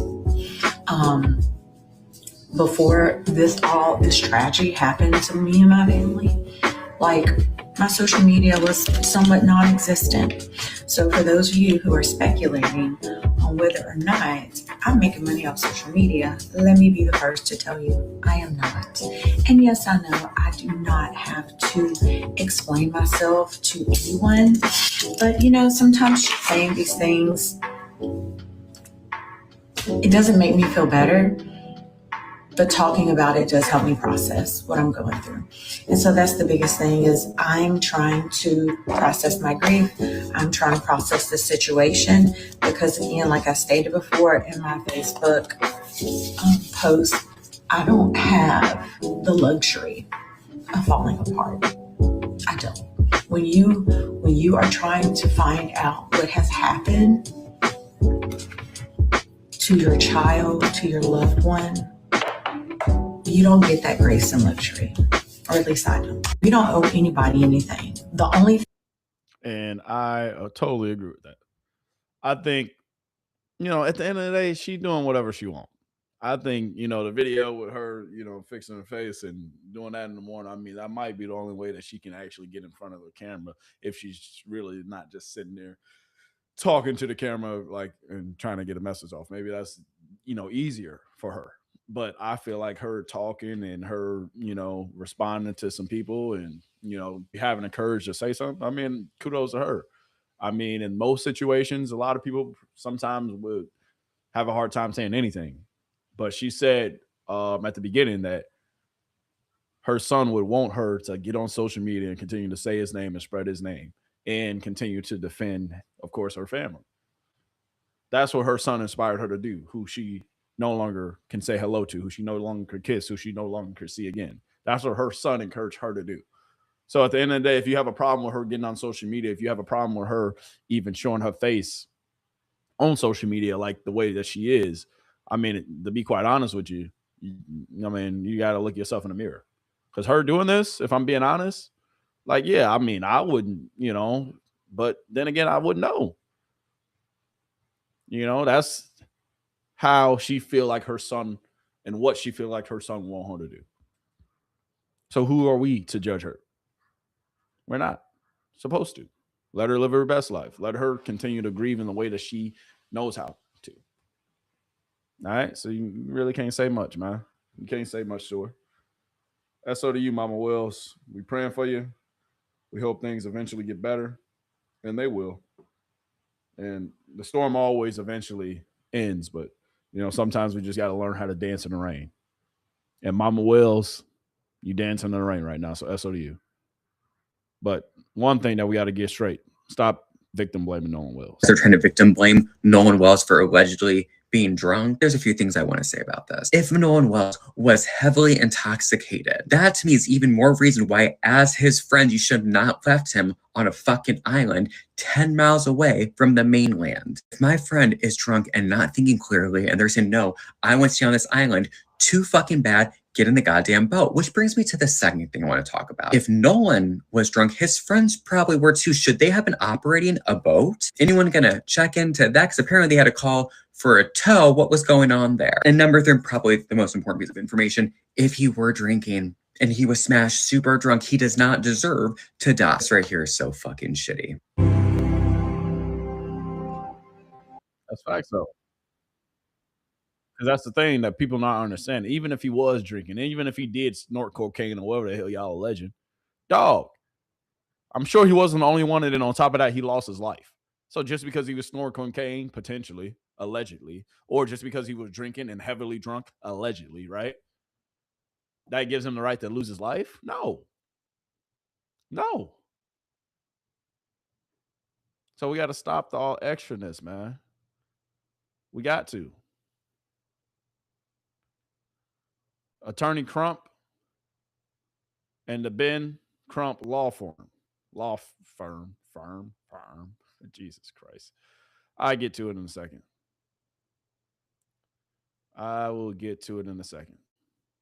Ben Crump has released a statement with their update. So they're not doing a press conference, but they wanted to just update the public with what's going on. And this was their statement that they released, updating the public so far on what's going on. Let's take a look at it. Let's read it. Let's talk a little bit more about it. Attorney Ben Crump shares case updates and the Nolan Wells investigation. Actually, hold on. This is not what I was talking about. That's not the right one. Anyway, hold on. In the meantime, while I search for this, my bad, y'all. In the meantime, while I search for this, got another video for you. Just be patient. Be patient. We're going to get there. We going to get there. I want to get to this video because it's kind of interesting if you ask me. Just want to play it. You can lean on to your own interpretation of the video. This white woman, this is why they hate Black people. One of the reasons white people hate Black people is because we cannot tolerate Black joy. We cannot tolerate Black intelligence. We cannot tolerate Black beauty. We cannot tolerate Black confidence. We cannot tolerate Black camaraderie. We cannot tolerate anything that frees a Black person. We don't like Black people to be educated. We don't like them to be successful. We don't want Black judges. We don't want anything for Black people that doesn't directly affect and entertain us. So we can have a Black nanny, a Black house cleaner. We can have a Black teacher. We can. Interesting. So she did a lot of explaining right there, did she not? With some of the things that she was saying and what she was saying, to be exact. I mean, if I'm being honest, kind of crazy if you ask me. But she doesn't speak for everybody, that woman, but I just wanted to show y'all that because some people really think like that. And I'm sure some Black people who think like, oh, we hate that y'all are privileged. We hate that you have this, you have that, you have I'm sure it's the same on both aisles. But what I'm trying to say And why I showed that video was because it's not right. You shouldn't judge somebody because of what they look, what they don't have, or what they do have. You judge a man or you judge a woman by the character and who they are as a person and a human being. So,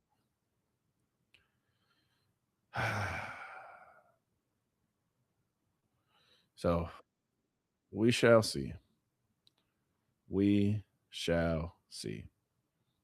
But let's play this real quick. Thought this was interesting. Because you're right. I always say where there's smoke, there's fire.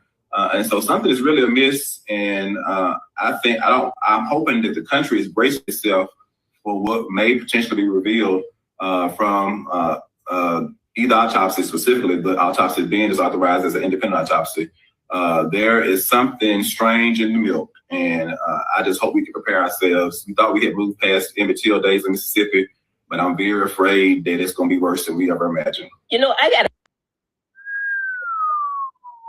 Ooh. I hope it's not. But the way everybody moving, the way we ain't saying people trying to cover things up, but the way it's seeming like, the way it's feeling, I wouldn't say it's a cover up. I wouldn't say something's going on, but it's kind of hard to deny what we know about this case so far and deny what we've learned. That's all I'm gonna say. You know, that's it. It's just hard to deny some of the things that we've learned and some of the things that we know involving this case. And whether some people are right, whether some people are wrong, whether some people are jumping to conclusions, I mean, it's all the above. But man, oh man. This is getting interesting, man. This is getting interesting. Very interesting, to say the least. So we shall see what's going to happen. We shall see what happens next. And, man, when I tell you things going to get interesting, things going to get interesting. But I pray Nolan Wells gets justice.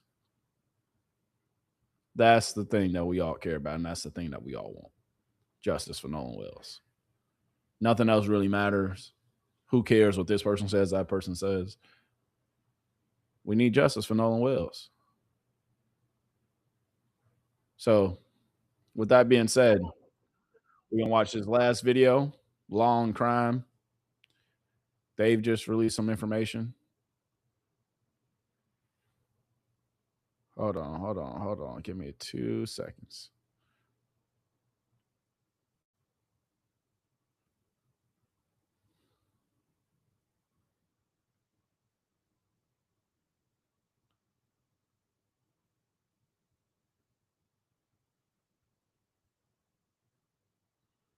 All right. Don Lemon, they're on it. And then we're going to get the True on Crime. Or should we get the True on Crime first? No. We're going to get the Don Lemon first. Don Lemon, then True on Crime, and then we up out of here, y'all.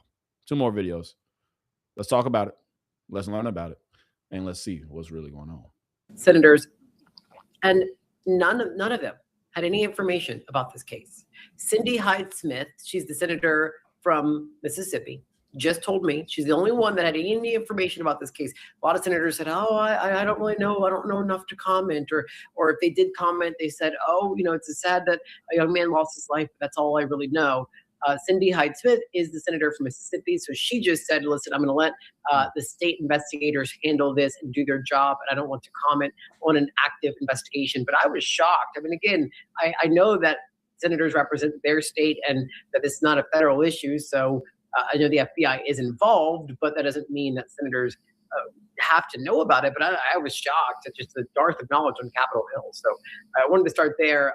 Going into this other case, Dawn, before I talk about the details of this, it's why people like me, you, and anybody else that's commenting on this needs to make sure that we are speaking very carefully, because lawsuits are a real thing.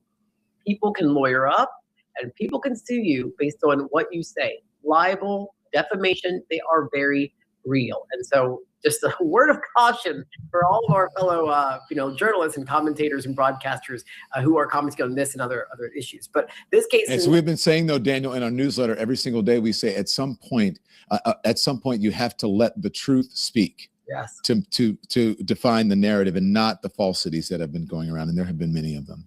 Yeah, and this case around in Nolan's murder. Let's get into this because Andy, let's put this up because I think this is really important. It says ex-teammate of Nolan Wells takes steps to sue influencer over online accusations, and there's a photograph of him. I guess it's Bart and I guess a young lady who was there. I can't see the thing. The photos are Nolan. Yeah, I see Nolan, but I'm talking about the young lady in the middle. And it said the center. Well, she's the Mississippi Free Press is the one that I'm looking at. And so, no, mine has a photograph of it. This is the influence. God damn it! They trying to sue my lawyer. Oh my goodness! They trying to sue our bedroom lawyer. Holy shit! They trying to sue our bedroom lawyer, y'all. That's a good picture of her, though. I'm happy they use that picture of her. She don't look like that really these days, but we still love her though. That's all her. But damn, they trying to sue her. God damn it, bedroom lawyer. Sir Kimbra Lee for defamation on July 29th. We've been watching all her videos, and she just recently started talking about Bart. Only just recently started talking about Bart. And as soon as we started talking about Bart, he talking about suing somebody? He talking about suing somebody? We just started mentioning, we just learned about your name, Bart, from the calls. You trying to sue my lawyer? My bedroom lawyer? Come on now. Come on now. Y'all quick to sue though. Maybe because now your name is in the mix when it wasn't anywhere near the case, but you the one who said online that you was in Wyoming. Ah, okay. Bedroom lawyer, what you got to say about all this? Oh, production. God. I ain't gonna fire y'all today. The one that said the fucking name on the fucking phone call. I ain't wrote that fucking person's name on a Coast Guard report. What? You ain't paid the Coast Guard enough money to write a different fucking name? That's not my problem. I'm reading what the Coast Guard wrote. I'm reading what the fuck is said on the audio released from CETA. I'm looking at the GPS coordinates that was released from their boat. What's going on here? What defamation where? Acting like I'm the one that said the fucking name on the fucking phone call. Today, I ain't wrote that fucking person's name on a Coast Guard report. What? You ain't paid the Coast Guard enough money to write a different fucking name? That's not my problem. I'm reading what the Coast Guard wrote.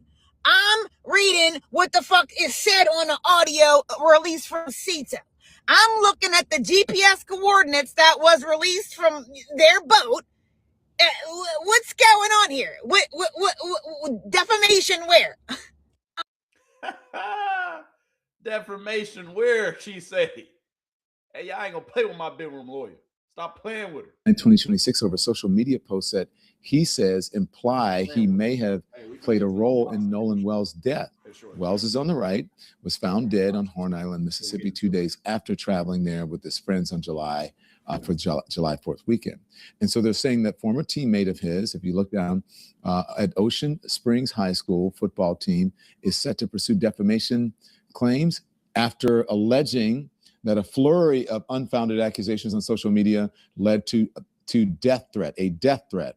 So he's getting death threat, has a death threat. Russ Latino, a lawyer and the CEO of the nonprofit news publication Magnolia Tribune, announced that he was representing Edmondson in a Facebook post alleging that defamatory statements are putting Bart, his family, and friends in harm's way.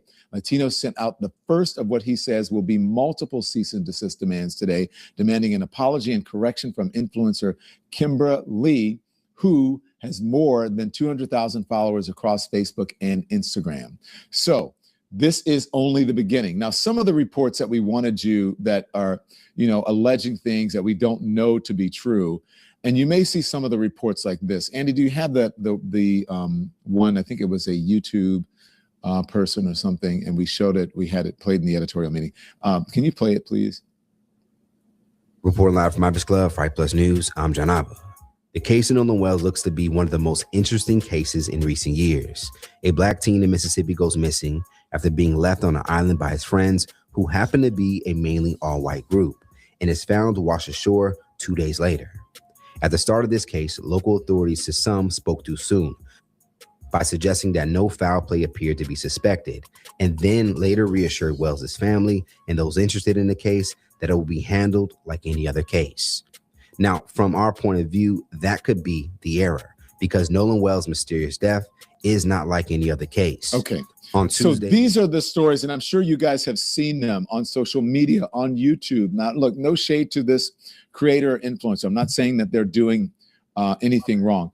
But when you get reports like that, you cannot always hang your hat on the authenticity of those reports, because I have seen reports about me from very similar influencers or very similar content creators, and none of it is true. A lot of it is just made up.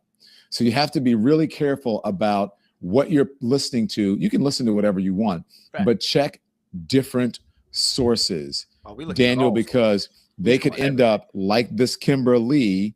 If you put stuff out on social media, you have enough followers where they believe it will make a difference, and you don't want to put yourself in harm's way. That's why I always say, pay attention to trusted. Private Media Network are working behind the scenes. What you see us do when we come on air. The stuff. And I'll just, I talked about President Trump. Yeah. Well, I'm glad that you're okay, and we will discuss that more to make sure that everything is okay. I'd like to see it and make the Don right motion gasm on. Oh my goodness! Oh my goodness! How I got one good part that I want to get to. Who is a psychotherapist, and also y'all be careful if you are doing content on this case. Always say allegedly, and then always also vet your sources. I vetted all my sources, and I've only shown a lot of Kimberly's information, because with Kimberly and what she says, at the end of the day, she's just using the information that we've all gotten online, and not only online from the Mississippi Department of water resources or marine resources. Just saying. So Kimberly, you good. We ain't worried about it. On social media. I guess, can we call you an influencer and a thought leader on social media, if you don't mind? I don't mind.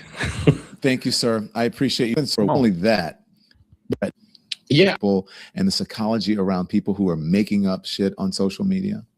Yeah, I wish I could say more. Talking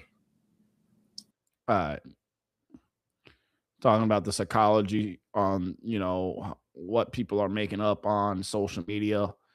We don't care about the psychology and what people are making up on social media, but we do care about y'all spreading false narratives and spreading fake information online. We do care about that. They also ruled his cause and manner of death undetermined, with the official autopsy still pending. Hold on, this was from and one Mississippi that has come 18 years. Right on with that. I want to play this report to gain a little bit more understanding about what the friend is suing about, and to give us a little bit to talk about this heightened state that we're in. It's from WLOX. Details in the death of Nolan Wells, where investigators said the 18-year-old went missing on July 4th and spent the day drinking heavily. Now, that is coming from a document that was obtained by ABC News through a public records request. The Mississippi Department of Marine Resources compiled a brief list so everybody using the Mississippi Department of Marine Resources. The Mississippi Department of Marine Resources are damn near responsible for all this shit that is being spread around the evidence. Well, spread around the internet. I said spread around the evidence. They didn't release the GPS coordinates. They didn't release the C-toll call. They didn't release saying that he was heavily drinking. So if everybody using the same sources, they're going to sue everybody? Because that's the same thing that my girl Kimberly was using. Just throwing it out there, just saying. But okay. Information about Wells, and one of the first agencies to respond was them. The document said it was unknown what Wells had eaten that day, but described his alcohol intake as heavy. A private autopsy also ruled his cause and manner of death undetermined, with the official autopsy still pending. Okay, you responded to some of this stuff on your social media about blaming the victim. And we talked about blaming the victim the other day, and people were really outraged by it. Here is what Mr. Connie said on his social media. Apparently, there are reports that Nolan Wells was intoxicated, heavily intoxicated, according to some witnesses. And even there are people reporting that he had drugs, including cocaine, in his system the day he went missing. And I want to address this. Number one, why is this narrative being pushed so hard by certain online personalities and certain platforms? Why the victim blaming? Because it really doesn't matter. I don't care if he drank every alcohol on the island and used every drug on the island. Something still happened to this young man. Something still took place that led to him losing his life. And somebody must know something about what had happened. I'm not even saying that somebody certainly did something, but somebody must know something about what happened. And until this family has the truth, we need to continue to pursue justice in this circumstance so that the truth will be unveiled. Whenever you see people victim blaming, you have to know that they're trying to distract you for some sort of a reason. That is the entire point of victim blaming, is they're trying to divert your attention from one thing to another. And they're trying to make Nolan Wells look as though he is somehow responsible for his own death before we know what the truth of the circumstances are. Why is that? Why is there a concerted effort to persuade public perception towards this being Nolan Wells's fault?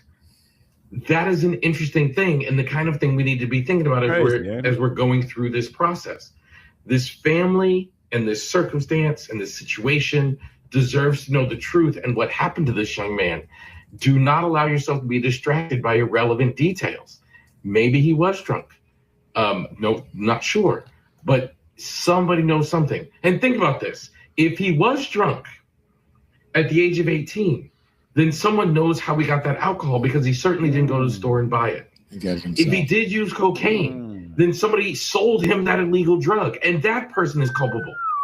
But right now, they're pushing a narrative to try to place the blame of his own death onto him. And it is worth asking why. Why are they doing this? Who is responsible? Oh, no.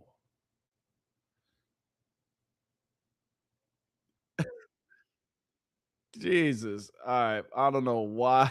All right. My bad, y'all. We were just cooking. Oh, my goodness. My bad, y'all. My bad. My bad, y'all. Literally mid video, too. Yeah. That's on me. That's on me.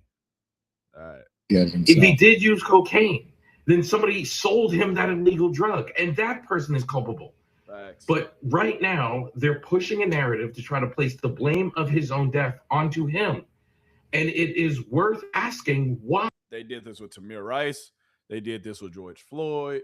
They did this with Breonna Taylor. They do this all the time with us. It seems like. Why do we victim blame? Oh, George Floyd was high on fentanyl. Was he? Why does it matter? He still didn't deserve somebody to have their knee on the back of his neck. Why do they do this to us? Interesting. Why are they doing this? Who is responsible for this? Why is it so important that people rush to judgment and believe that Nolan Wells was responsible for his own death? And why is that more important than actually finding out the actual details that led to the young man losing his life? It's important that we stay focused and not allow ourselves to be distracted. And it's important that we allow this family to receive the justice that they rightly and justly deserve. Homeowners, if you're thinking about listing your property. No. Homeowners aren't thinking about that. We're not. On multiple. We ain't thinking about it. I'm sorry to break the news to you. Sorry. Anyway, back to our video. Like I told you, these ads ain't paying us. We ain't never showing them. Production. I was thinking because I'm like, oh, really? Do you want to get the blood alcohol of all those teens that were on that island who probably some of them, I'm sure, would have drank more than Nolan, if that is even true. They didn't come back. I mean, they did come back. I was gonna say come back dead. They did come back alive. But it's just an incredibly irrelevant. And that's what teenagers do. Like we said, that's what babies do. Teenagers, this is like their senior trip. Okay, maybe they shouldn't be drinking, but come on, we all live in the real world, Mr. That's right. And this is what people do. They look for justifications for why something bad happened. And the truth is, it doesn't matter whether he was drunk or not. Something happened to him, and we need to find out what that truth is. And that island was so incredibly populated, it is nearly impossible to think no one knows something, no one saw something. Whatever that something is, we should be all like working to find that something. Up to and including somebody did something, up to and including he fell while intoxicated and couldn't rescue himself. Someone had to have seen something because the island was so populated. If you've seen the pictures of how many boats, there's like a bazillion boats out there. Like someone had to have seen something. They might even know they saw it, but they saw it. So let's find out what the truth is and allow this family to have the closure they deserve and to grieve. Yeah. And I can tell you, as a psychotherapist, I've been working as a psychotherapist for over 20 years. Nothing tortures a parent more than losing a child and not knowing the details of that loss. Literally nothing. Don't I know? Thanks. I had a sister that died of an accidental drowning, and she could swim, but it was cool outside. And so she had all of her clothes on, and it's still, I mean, it haunts the family. It's like, how did that happen? How did that happen? But accidents happen, and you're right. It has haunted my mom more than anything. Great analysis. I want to tell people we're opening up the phone lines. We have psychotherapist Elliot Connie here. He will take some of your calls or comments. And by the way, before we get to him, I want to say, keep it brief, keep it quick. We have an eject button. We'll get rid of you quickly. First, a word from our sponsors. You ever look around at the way the world works and you think, now, who designed this mess? People work harder, they pay more, they earn less, and somehow get blamed when the system doesn't work for them. Oh, that's what Jordan is saying. How it is about that. Get that book for free if you can't afford it. I mean, come on. It doesn't get any better than that. Free is good. Okay, so the phone lines are open to take your calls. One of our legends is on the line. Andrea Pinkney is calling. She is in Texas. Hi, Andrea. Hi, Don. How are you today? I'm doing very well, thank you. You okay? Well, I'm okay. The one thing I wanted to say is alcohol is a depressant, and a lot of people. I'm talking and you're talking. I'm sorry. What? No, I'm not talking. I mean, maybe you have the volume up. Are you hearing an echo or something? But we're not. I'm not talking. Yeah, well, I think I have it fixed now. Alcohol is a depressant. I don't know why so many of us choose to drink. It would be better, I think, if people would smoke marijuana. And they would at least get hungry and sit down. All right, just a comment.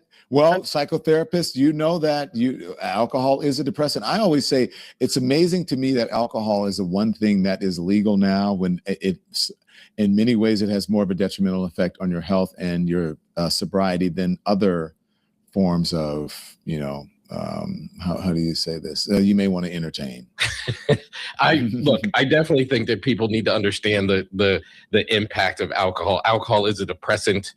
And more specifically, it depresses your inhibitions, meaning that choices you wouldn't make sober, you would make while intoxicated.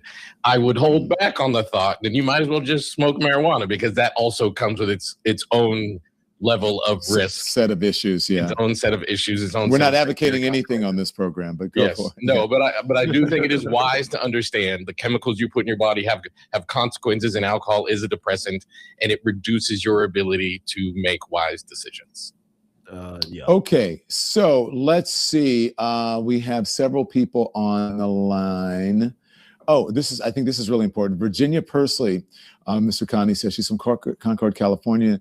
Curious about therapists, what the therapist has found dealing with young clients are like, and they may be having issues being able to interact with others due to always being on their phones and devices. Hi, Virginia. Hi, Don. I was just curious, since you've been working for over 20 years with psycho. Why is this? All right. We can care less about what they talking about. I'm not gonna lie to y'all. Not going to lie. Not going to lie. But in other news, and for our last video of the night on Nolan Wells with hold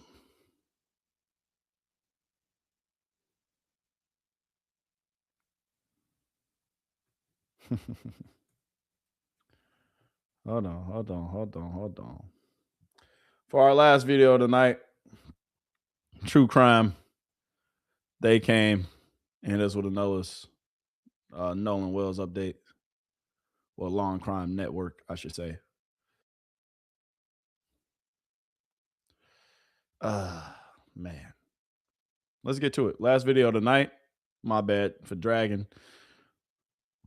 To tech companies, to audio furthering conspiracy theories that may now be debunked, to video that may change what this whole case is about. There are a lot of updates and developments in the Nolan Wells death investigation we need to talk about. Welcome to Sidebar, presented by Law and Crime. I'm Jesse Weber. Okay. Got new developments in the Nolan Wells case that we need to talk about as the family is desperately seeking answers. The public has been invested in this. It's all about the truth of what happened to this 18-year-old young man.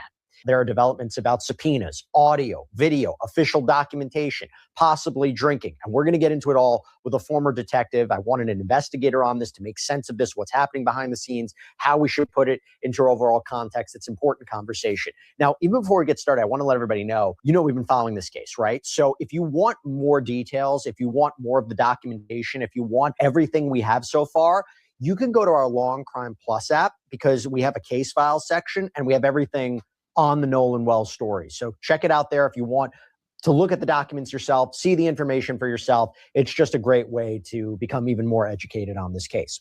Nolan, July, he went with a group of friends to Horn Island, a barrier island off the Mississippi coast, to celebrate.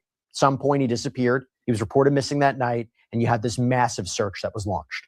2 days later, July 6th, that is when his body was found on the island, washed ashore. Question, of course, is what happened to him. It remains a question. Yeah. Nobody has publicly been able to answer it. The results of the family's independent autopsy listed Nolan's cause and manner of death as undetermined. The pathologist found that pieces of his body, we're talking portions of the neck, had apparently been removed by the state medical examiner during that first examination. So this second autopsy, this second examiner couldn't determine what exactly happened to Nolan. Couldn't rule out foul play, couldn't say whether there was injury to his neck, whether there was trauma to his neck. And that leaves many questions on the table, raises a question of whether the state ME is conducting further testing of those components, and whether that will definitively conclude what happened to Nolan. Was there trauma? Was there drowning? Was it accidental or not? Perhaps tough given those conditions. You're also talking about decomposition. Oh, and there's the red discoloration apparently found on the back of the head. I spoke to medical experts about that. Some say it could be from decomposition. Some say maybe it could be blunt injury before death, because the body wouldn't discolor like that after death. And remember what's going on here. The family wants answers. The family hired attorney Ben Crump and his team to navigate this, to do an independent investigation. And there seems to be a distrust of law enforcement here. And they're looking for answers that they may feel they're not going to get from official channels. So let me get into all these new developments. And before they do that, I want to bring in Matt Irvine, retired detective, law enforcement instructor, who's going to help us break it all down. Matt, good to see you. Thanks for taking the time. Thank you, Jesse. Okay, first I got to talk about these subpoenas. Just came out last night. I definitely wanted to cover this. So Nolan's mother, we've talked about a lot on this program, Christine Wensley, has appeared to file subpoenas for records from TikTok, Snap, so Snapchat, WhatsApp, Meta, Life 360. They are part of this legal case regarding the estate of her son, the estate of Nolan Wells. And these are very specific subpoenas, court order requiring a witness to produce documents or records or evidence. And it appears that they were filed by attorney Gary Bufkin, who is apparently working with Ben Crump, who we know the family has retained as counsel in this matter. And this was filed in the Chancery Court of Jackson County. So, for example, here's just the WhatsApp subpoena to give you an idea. It says, quote, "You are hereby commanded within 21 days from the receipt of this subpoena, but no sooner than 15 days from the receipt of this subpoena, to produce and permit inspection and copying of all documents, electronically stored information, records, and tangible things designated below, and to deliver, mail, transmit, or make available for inspection said materials to counsel for petitioner," meaning Ms. Wansley. Now, you go down a little bit further, it says materials to be reduced within I just want to hear what your expert got to say. Now, Life 360, one point of deleted. Homeowners, if you're thinking of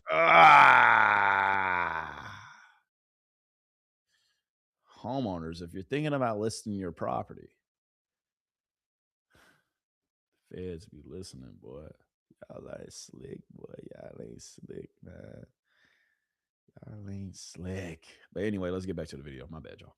Now, we also know that Nolan's purported friend, Warren Hudson, told Brandon Tatum on the Officer Tatum show, this YouTube show, quote, "There was no reason for us to get on Nolan's phone. No one touched Nolan's phone. If none of us had touched Nolan's phone, then, there's no reason for anything." So this is a statement that he's reading from Warren and from the interview that Warren did with Officer Tatum, whoever he is. Not Officer, Mr. Brandon Tatum. To be deleted. All right, I know this is off topic, but I just got to call out a sponsor that helps make episodes like this possible. That is all this penis. Matt, I threw a lot at you. Why are we seeing these subpoenas?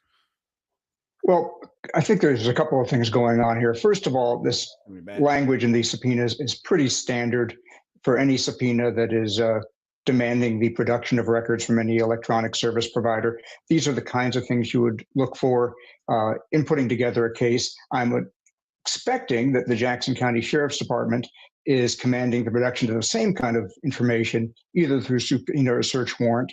But I think this speaks to the fact that Nolan Wells' family, as they've expressed, does not have confidence in the integrity or the impartiality of the law enforcement investigation. And so they are conducting their own investigation. And that, I think, gets to the larger issue of why so much of this country is talking about this case at this time. And I mentioned to you when we spoke before that there are legitimate reasons why some people don't trust law enforcement. To put a finer point on it, there is law enforcement terrible history in this country of Black men, particularly young Black men, being murdered by white men who get away with it.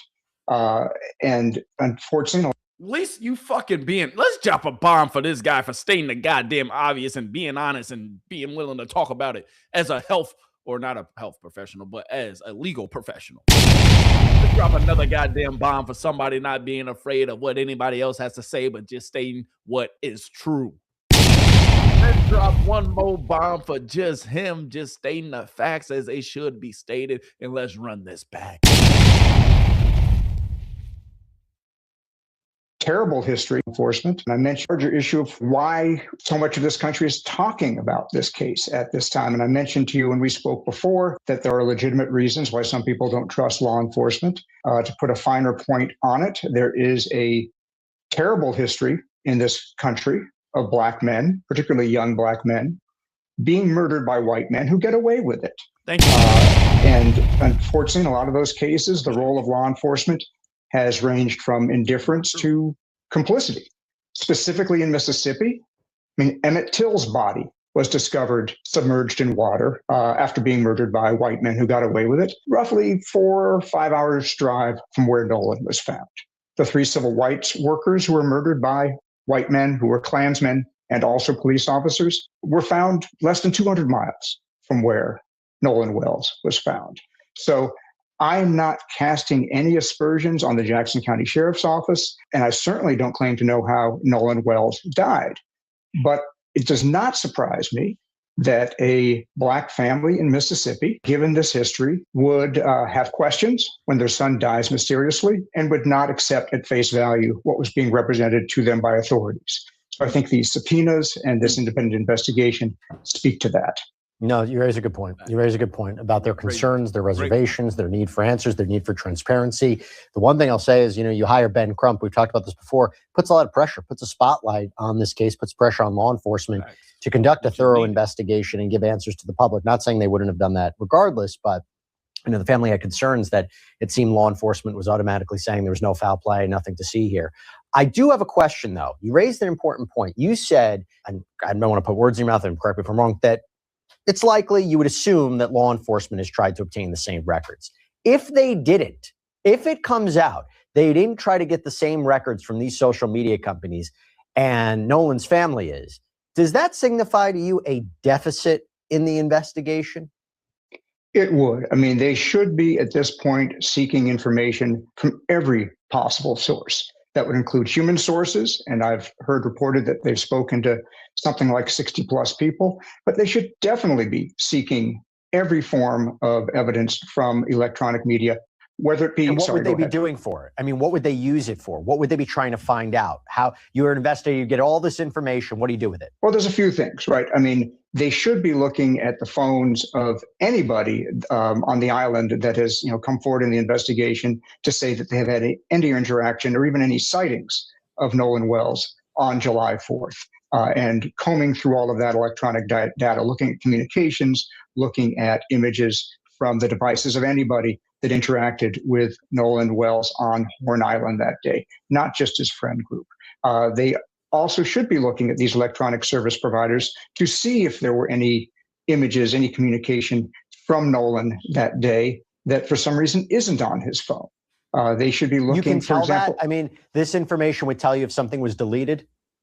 So very often when somebody deletes content from their phone, it remains on the servers of the electronic service providers. Some of that depends on the application. Some of it depends on the permissions and privacy you've got set up on your device. But it is certainly possible for somebody to believe they have deleted something from a device and to have that data still remain on the servers of the electronic service provider. Does it seem to you that they are preparing a lawsuit of some kind? It's not the first time that somebody would file a lawsuit after they obtain certain information, potentially through a subpoena. Is that something you are wondering? Because remember, the family's represented by counsel. Well, yeah, but just because they represented it by counsel doesn't mean that they're going to sue. But yes, to answer your question before he answers the question, yes, they are planning to sue their ass. Just in case the investigation doesn't go how it's supposed to go. Just in case. Because guess what? Somebody going to pay for his death. Whether we do it in the justice system or whether we're going to hit their pockets. Because we can prove that you're at least negligent. There was at least negligence. And he was last in y'all presence. So Wyatt, yeah, your pocket's going to be hit, my guy. Warren, yeah, your pockets might get hit, my guy. Allegedly, though. We shall see. It's certainly a possibility. And, it's not unusual when somebody loses a loved one to want to seek some kind of accountability. And particularly if you feel that the authorities are not discharging their duties effectively, a lawsuit can be one way to seek some form of accountability. By the way, how accurate are these apps in your opinion or your expertise in terms of tracking someone's location? I would say that a lot of these applications are tremendously accurate. I mean, they work off of satellites. And I just recently had to help my daughter find her phone using an app. And I was able to locate it literally within probably a dozen or so feet from where she left it. So these apps are very accurate. And if, for example, Nolan Wells was wearing some other form of smart technology, a smart watch or something like that, they could certainly show the distance of Nolan Wells from his phone during the course of that day. It's good to have a detective father. Nothing gets lost. Nothing falls through the cracks. It's pretty cool. All right. We put that to the side. Again, I want to start with that because that just came out. But even before that came out, when we asked for you to be on the show, there was something else that we had to address. This video. This is big. Because a big question, as we've always talked about in this case, did Nolan Wells stay on Horn Island to talk to a young woman? Did he not go back on the boat? Did he not go back to the mainland? Did he not go back on the boat with the friends, right? Well, there is this. So this, what you're seeing, is new video that was reportedly obtained by Officer Tatum, right? Brandon Tatum, Officer Tatum show. And he has been, by the way, challenging the narrative that race automatically played a role in what happened to Nolan. But in this video, you see who would appear to be Nolan's friends on the boat, and there is no sign of Nolan. Now, we believe that this is at a critical time. Reminder, this is when the boat was apparently having issues. It was taking on water. We're going to get into it a little bit more because there's audio that I think is really relevant here as well. And they needed to tow. Again, we'll get into that, how that happened. But when you look at this video, by all accounts, there's no sign of Nolan Wells in this video. And as TMZ reports, this would be consistent with their reporting. Their sources saying that authorities believe Nolan stayed on Horn Island, citing 2 witnesses that apparently told investigators they saw Nolan on the island after the boat left. This is consistent with the Mississippi Department of Marine Resources Police report obtained by ABC News that claims Nolan's friends told authorities, quote, that when they left, he was in the company of an unknown female and that he chose to remain at the island. Matt, it's this video I think is quite pivotal, very important. I would agree. I mean, the video seems to show that Nolan was not on the boat. Now, the exact timing of things is something that people will have to dig deeply into. The timing of that video alongside the distress call that was made to the tow company, all of those things are going to be an important part of the investigation. But at least at face value, at first glance, this video does seem to support the contention that Nolan did not get on that boat with his friends. Does this mean it exonerates everyone on that boat? Does this mean if something happened to Nolan, it had to have happened on Horn Island? Well, you're asking 2 questions. It would certainly suggest that if something happened to Nolan, it happened on Horn Island, or at least did not happen on that boat. That doesn't necessarily mean that the people on the boat are exonerated. Whatever happened to Nolan could have happened with or without their involvement or knowledge somewhere other at some other time. But it certainly does seem to support their statements, again, at first glance, at face value. But this helps the investigation because now, in potentially looking at, now we have to look at the mainland, we have to look at what happened after a certain period of time. They can limit the area. They can look more specifically at an area to determine what happened to Nolan Wells, right? Because when this first happened, there was a conversation, did Nolan get back in the boat, go to the mainland? Something happened to him. They put him back on the boat, throw his body into the water. I'm not saying that was a legitimate theory, but that was something that was coming up. If you're not seeing him on the boat at that point, this, in a way, I believe would help investigators, right? Narrow down what they have to focus on. It certainly provides some direction to the investigation. I think, again, just knowing what's publicly reported, it seems like it's premature to eliminate anything at this point, but it can at least shift the focus. At this point, it sounds like, from what law enforcement is reporting, that they have spoken to people that claim to have seen Nolan Wells on the island alive after his friend's boat left. Now, there's still some question about who those people are and how they know it was Nolan. Are these people that actually know him, or are these people that just saw a tall black man and, particularly with all the reporting, assumed it was Nolan? So there's still a lot of unanswered questions there. But assuming there are people that saw him alive on the island after his friends left, that would tend to shift the focus of the investigation to try to figure out what happened to this young man after about 4:15 in the afternoon. And who saw him alive last? I mean, that's going to My bad, y'all. I'm smiling because I'm looking at something that has nothing to do with this. be But I'm playing possibly one of the most critical witnesses in this case. Yeah, that becomes is really unbiased. interesting, right? Like the idea of whatever giving y'all happened to everything. Nolan, Every no one saw Digital anything. spectrum. Even if he accidentally drowned, no one saw him. No one tried to help him out. That's a fair point. That's a fair question, and it does make me wonder. Do you believe, before we talk about the audio in a minute, do you believe that law enforcement may know more, a lot more, than they are telling right now? Do you believe that they have some potential witnesses who have provided more information about the last whereabouts of Nolan Wells and they just haven't shared that information yet? I would expect that to be the case. I would certainly hope it was the case. Again, there seems to be some reporting that they are claiming to have spoken to 60 or so people. Obviously, all of those statements are not in the public record at this time. Yeah. There's also mention of this case going before a grand jury, which is, I guess, procedure in this part of Mississippi. And if you're going to bring a case to the grand jury, you want the grand jury to hear that evidence for the first time in the grand jury room and not have it tainted by prior disclosure. I just played video. Now let's go to audio. Take a look. Hey, we're at the west tip of Horn, and our bilge pump stopped working. We're sinking. Can you all please come? We have a membership. Yes. How far is the water coming up, sir? It's coming up. We're just sinking. I don't know. Like we're going down now. So yeah, we've talked about this before.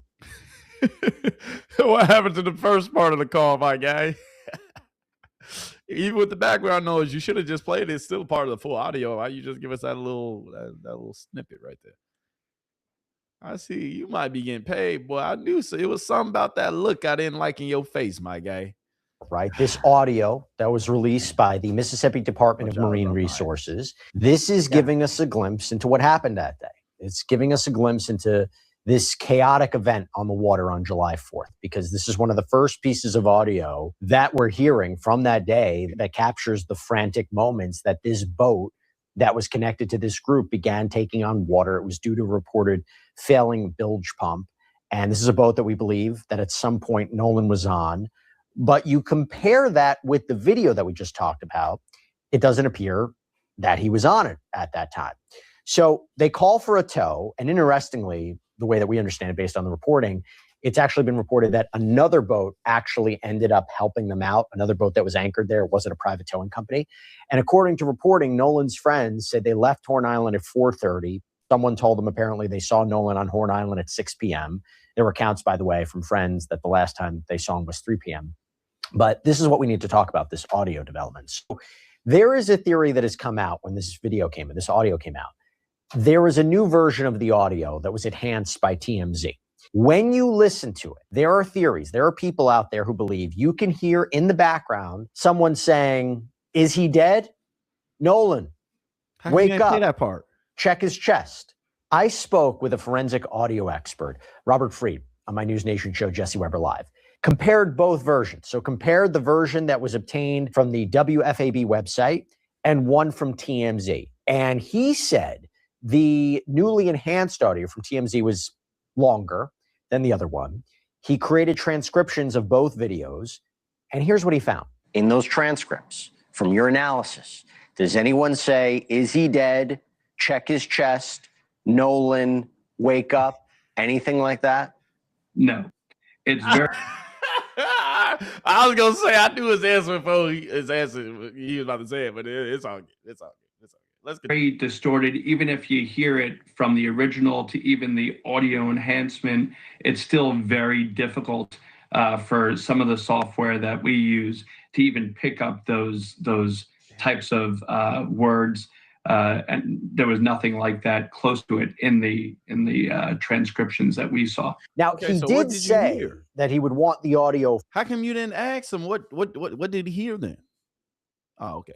From the original source, right? The source I am assuming authorities have, because he said there was redactions. So he was curious how the audio was generated. And even in this video, you hear redactions. And I made the point to him that if there's a redaction of, let's say, personal information, a phone number, as that redaction's happening, you might hear something in the background. And so, account numbers, things like that were shared. So he wants the original video. He wants to look at the metadata. Matt, what do you take away from this? So I've listened to the original video, at least as it's been played on various media sites, and I have listened to the enhanced one. And quite frankly, I can hear commotion in the background. I can make out a few words, including some curse words and something like, "Oh my God." I can't say one way or the other whether the things some people believe they are hearing are being said or not. It's very distorted. I do appreciate that people are making an effort to try to kind of literally cut through the noise and find out what's going on in the background. But I think it is just, we don't have enough information. At least I don't feel I have enough information based on publicly available recordings to know what's being said in the background. That's fair. That's fair. I guess the question is, would it make sense to you that if someone's making a call for an emergency help, they would make it two things. One, if Nolan was having some sort of emergency or was in trouble, wouldn't that be relayed on the dispatch? Unless there are those out there who say, hey, the people on board were responsible. If that's the case, why would you make a call while this is going in the background? You see what I'm saying? Absolutely, I see what you're saying. So it is not unusual when people are staging a crime scene, covering up a crime, to make a 911 call as part of that crime scene staging. But that hold on. He said it is not uncommon to do what? Let's play it back. When people are staging a crime scene, covering up a crime, to make a 911 call as part of that crime scene staging. But that happens in cases that are usually premeditated murders, and it's a very cold-blooded, calculated sort of thing to do. We are talking about a half dozen or so, 19 or so aged men. I don't get the sense that there's a tremendous amount of criminal sophistication or cold-heartedness in this group, at least in terms of what's been reported. It would be very surprising to me that they would deliberately stage a distress call to cover up some crime. It would be even more surprising to me that they would choose to make a recorded phone call while something was going on in the background connected to some kind of foul play that was happening or had just occurred. And then the last thing I would say about that is if this is some kind of conspiracy in which 7 or so people know that some foul play happened to Nolan Wells and one or more of them was involved in it, it seems very unlikely to me that those folks could maintain that conspiracy of silence for coming up on a month now. I mean, even among sophisticated, hardcore, organized criminal groups, the more people you have involved in a conspiracy, the more likely it is that somebody's going to talk. And these do not seem to be that kind of organized. But how will we know if anyone's talking? Because nobody's saying anything. The grand jury is supposed to see all the information. So how will we know if anybody's cooperating or anybody's been cooperating or what's going on? We don't know anything. We don't. Hardcore criminal group. I just would be very surprised that a conspiracy of silence to cover up some foul play done to Nolan would persist as long as it has. And certainly if it did, it couldn't for much longer. I have to highlight another development. So it has been reported by outlets like ABC that according to a document that was sent out seemingly on July 5th with preliminary information from the Mississippi Department of Marine Resources, witnesses that day told authorities that Nolan had been drinking heavily with friends on Horn Island. Now, this is their account. We don't know if this is true, but it was part of a report that happened quite close in time to what was going on with looking for Nolan Wells. How come that didn't come out at first if he was heavily drinking? And was he the only person drinking? I think not. But okay, continue the smear campaign. The victim blaming, right? What do we make of that? How does that fit into the investigation? Well, I think we need to be careful with those kinds of statements. Certainly being intoxicated increases the risk that somebody is going to come to harm. It's just harder to take care of yourself if you're heavily intoxicated. But I would want to know who these witnesses are and how they came to that conclusion. Are they seeing him acting in a way that suggests intoxication? Are they seeing him consume large quantities of alcohol, right in front of them? Do we even know for certain that the allegedly intoxicated person they're describing is Nolan Wells? So there's a lot of unanswered questions, and we really want to be careful about anything that smacks of victim blaming. The fact is, I would expect on a July 4th weekend out on Horn Island, there were a lot of young people consuming an awful lot of alcohol, and every other one of those young people made it home safe. Yeah, we're waiting for the results of the toxicology reports, right? Let's drop a bomb for this goddamn guy, baby. Because let's hear it again. On a July 4th weekend out on Horn Island, there were a lot of young people consuming an awful lot of alcohol, and every other one of those young people made it home safe. Yeah, we're waiting for the results of the toxicology reports, right? This independent autopsy, as we reported, was limited by the condition of the body that was handed to this examiner. We've talked about before how the state medical examiner seems to have retained certain portions of the neck or throat, possibly for further examination, possibly for trauma, drowning. But the toxicology is going to be key, right? That I wonder, what is that going to tell us? Well, the toxicology may tell us what substances Nolan Wells had on board. It still really doesn't answer the question of why this young man lost his life. It's information, but it's not an answer. One of the difficulties is when you're dealing with drowning, it can be very hard. If that's what the situation is, it can be very hard to know what the circumstances were. Was someone pushed in? Were they intoxicated? You push them in. If you hold someone down, maybe there's some sort of physical evidence left behind. Decomposition complicates it as well. So this is a tough one. Look, we'll see where it progresses. I just want the family to get answers. I really do. I want them to have a sense of closure in this one way or another, see how this progresses. I'm going to stay on top of it. Matt Irvine, thank you so much for taking the time. I really appreciate it. Thank you, Jason. And that's all we have for you right now here on Sidebar. Everybody, thank you so much for joining us. And as always, please subscribe on YouTube, Apple Podcasts, Spotify, wherever you get your podcasts. You can also check us out on NBC's Peacock as well. If you want to follow me, X, Instagram, my News Nation show, Jesse Weber Live, Monday through Friday, 11 p.m. Eastern. See you next.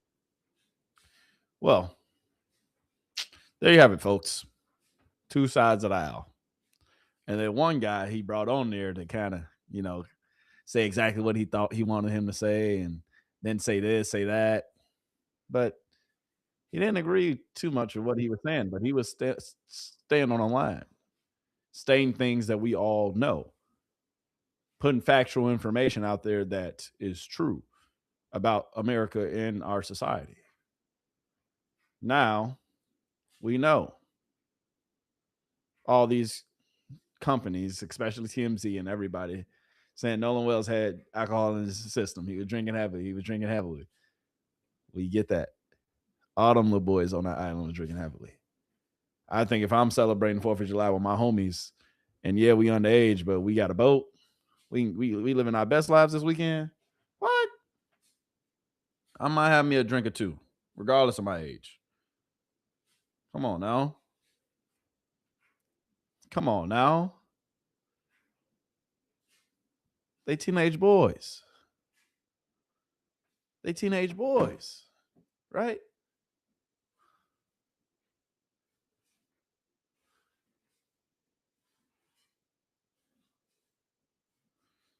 But our bedroom lawyer, she just reported back in and she said she ain't going down without a fight. So if you saw earlier, Bart and them trying to sue her, but she ain't going. Hold on, my friends. Let me tell you how it's going to go. Come here. Let me put my glasses on. All right. Let me put my glasses on. I am poor. I have nothing. I don't own anything. You can't put a lien on property. I have nothing. Okay. So you're going to first have to prove that what I'm saying is false. Okay. Then it's going to cost you so much money. I got free lawyers. You know how many lawyers have been hitting me up, like begging to take the case because they know the publicity. Here's what you don't understand. You suing me. Oh, that makes everybody feel bad for me. And guess what? People want to pay me when that happens, baby. And I'm poor. So, okay, worst case scenario, you sue me, you win. Let's say you win. What you going to do? You can't get blood from a fucking rock, dog. What are you going to do? Okay, I'll claim bankruptcy. Maybe I claim bankruptcy, like 4 or 5 times, and I could be president one day. Okay, that's how it's going to work. So do what you got to do. You want to sue me? Let me. Oh, our bedroom lawyer ain't playing. She said, "Hey, Bart, go on here, sue her. Hey, Bart, but I said allegedly on everything. I promise you, I'm just out here just reporting everybody. I ain't blame Bart. We only said Bart name a few times on here. Bart, I don't want no smoke. I don't even. Bart who? Who? I thought his name was Bobby. We got it mixed up, didn't we? Yeah, Bobby. Yeah, it's Bobby we talk about, right? I don't know why B-A-R-T. That's how the name was. Nah, I thought it was Bobby. It's Bobby. Yeah. You got me, Bart. Come on. But anyway, I knew she wasn't gonna go down like that. She ain't going out like that. So our bedroom lawyer is still intact. She's still in good spirits. So hey, I ain't tripping. I ain't mad. I ain't mad at all. I ain't mad at all. But yeah. Should I play one more video?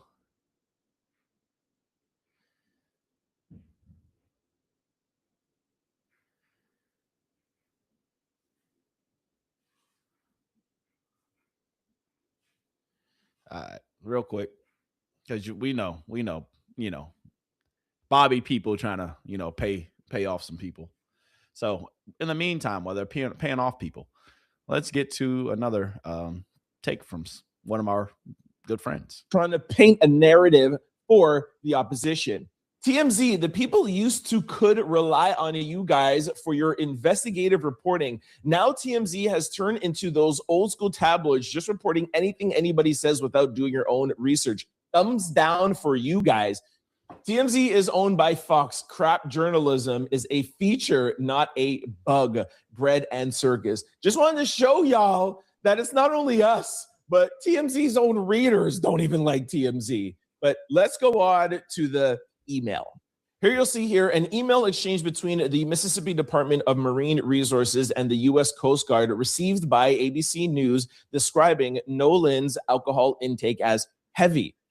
This information comes from witnesses who made the initial call to DMR. The toxicology report, along with the state's autopsy, are not expected to be released until they are presented to a grand jury. And you'll see the email here. It says, good evening. As part of our response to MSDMR request SAR data related to the missing person, Nolan Wells, the MDMR will use this data to start scanning the area. While information is still limited, we request the following be used for the data. You'll see here it says date July the 4th. This is the MZ want to run with. If y'all cannot smell the corruption cooking in the air, then I just don't know. Something might be wrong with y'all nose. And if something is wrong with y'all nose, I'm going to cook up something that has such a smell and an odor. Come on, dog. Get to the not point. only Get to working the with point. Get to the TMZ, point. We don't got they're all day. also working to drag down Janetta, the Black woman that first put out the enhanced audio from the CETO dispatch call. You'll see here. Yeah, we got it. We got into all that, but we appreciate your one slight take. All right, that's all I needed from my audience. I appreciate you. God bless you. Now I got some breaking news. Yes, breaking news here. We getting the exclusive, and let me tell you, this case just took a turn for his goddamn head because these folks are now doing goddamn anything since the audio came out. You done had weeks. Tyler Perry put up money. L Sharpton put up money. Why all of a sudden you putting up money now? Nolan Wells' friend's dad offers $50,000 reward for info.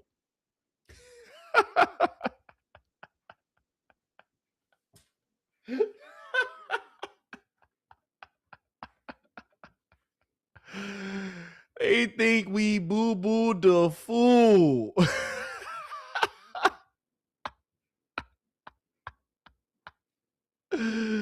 Oh no, y'all done had how long? TMZ reports. They literally just put this out. Literally this earlier this hour. TMZ reporting that Warren's dad, Nolan's friend, is putting the 50. Hey, Nolan, hey, your friends got money like that. They putting up $50,000 rewards and whatnot. Oh yeah, I forgot he's a doctor. Y'all feeling that pressure, huh, baby?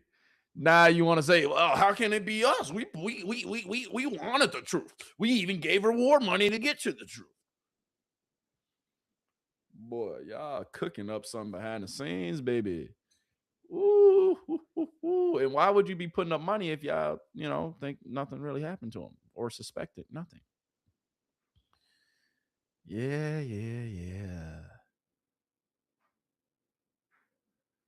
That is a whole twist and a half, ain't it? Warren's dad offering a $50,000 reward. Holy shit. This case is going to definitely take an interesting turn, let me tell you.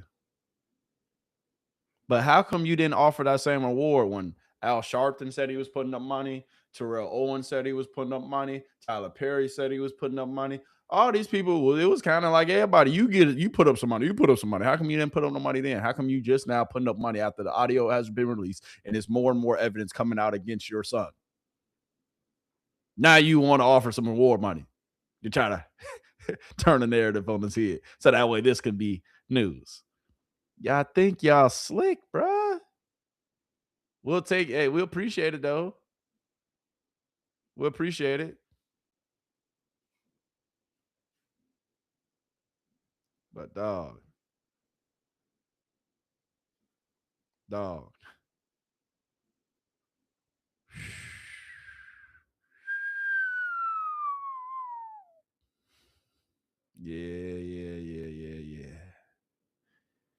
Yeah.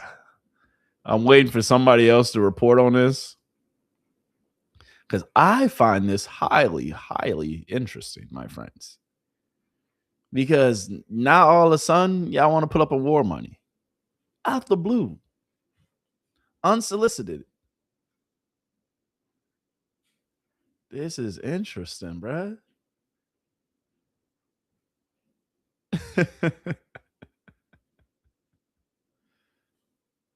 That is very interesting.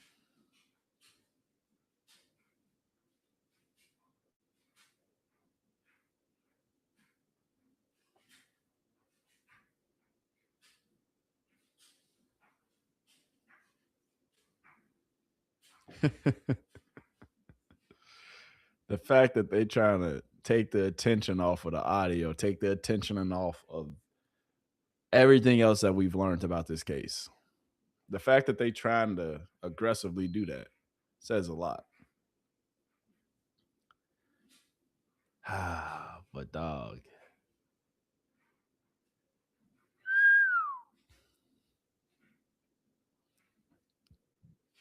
They feeling the pressure.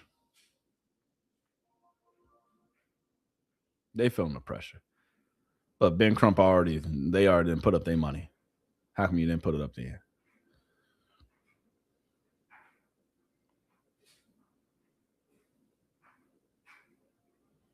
But last take of the day, let's listen to what my man Gramps got to say. What you got to say, Gramps? I saw it coming, and I'm not the only one, because this is as old as the United States. It's this right here. I made this post about Nolan Wells a couple of weeks ago, and I'm sorry I misspelled his first name there. And I said, this is the pattern. Recognize the pattern, what happens when there's a mysterious death of a Black person. Oh, it's already up. The script that will be as follows. The first thing the police will say will be a lie. Media will repeat the lie. It was a drowning and it was no foul play suspected. Police will say person caused their own passing. That's what they're saying now. And now he's being villainized, saying he had cocaine in the system and liquor. But let him explain it. Public, whether it's with a group of friends on a boat or by law enforcement. This is what happens. First of all, the first thing the police say will be a lie. And then the media will repeat that lie verbatim. And then the police will eventually say the person caused their own passing somehow. It was their own fault. And then the victim, the Black victim, is going to be villainized. These things happen. It's usually that order. They could be changed up a little bit, but basically that's it. And I was thinking that again because of this. There's TMZ, the rag TMZ, doing what they do. He was drinking heavily. You see, this is an attempt to not only victimize him, but somehow blame him for his own death. But it does another thing. It absolves all the other people that were with him. That's what they're insinuating very strongly, that the people that murdered him, that allegedly murdered him, have no responsibility because he was drinking. And that's probably why he drowned. And they didn't want to be with him because maybe he was obnoxious. Maybe he was a violent drunk, and he just stayed behind and was causing ruckus, and he drowned because he can't swim. You know, Black people can't swim. See, all that is in that. All of it's there. And you know that's a right-wing rag that just will do what they do, but they're not the only ones, because this has been picked up by all the other media. They're all right-wing as well, despite what people think. They're all right-wing. And they just run with it, and it starts to infect the population, and it changes the narrative. But when there's a family annihilator, you don't get that. You get happy, smiling faces and empathy and sympathy and an attempt to understand. We know he was a cheater, but look how happy they were. And as a side note, stop letting these people adopt interracially, because this happens far too often. That needs to be talked about. Or this guy, QAnon. He's nearly incomprehensible. None of them are experiencing emotions. You know why? Because they're all DAD. That's why. But look at the happy, smiling faces. It's an attempt to reinforce the nuclear family and how this is idealized. It's never a mug. It's rarely a mugshot, anything like that. They're not going to show all that. But when it's a black person, they're going to follow this. They're going to do what TMZ is doing here. And that's why there's been a big effort by many people, especially black people, especially his family and people surrounding them, to put out a more accurate narrative, to get out photos of him showing the beauty of his life and who he was. And they've been doing that. But now the smear campaign, let me stop you there, my guy. My old soul. That's up to you, my guy. We appreciate it. But now we're seeing the smear campaign is coming even more fierce now because that audio came out. And when that audio gets broken down by the police officers and the private investigators, the real audio is going to reveal the same thing that we were hearing. So ain't no running from it. Ain't no running from it. So Warren, your dad putting up a $50,000 award. Yeah. Some would say that's ironic timing. Very ironic timing. But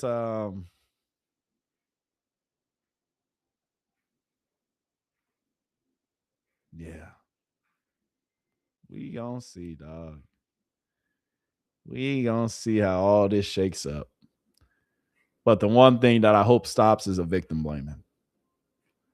If you had cocaine in the system, who cares? If you had heavy alcohol in the system or he drank a lot, who gives a fuck? At the end of the day, he lost his life. He shouldn't be blamed for anything.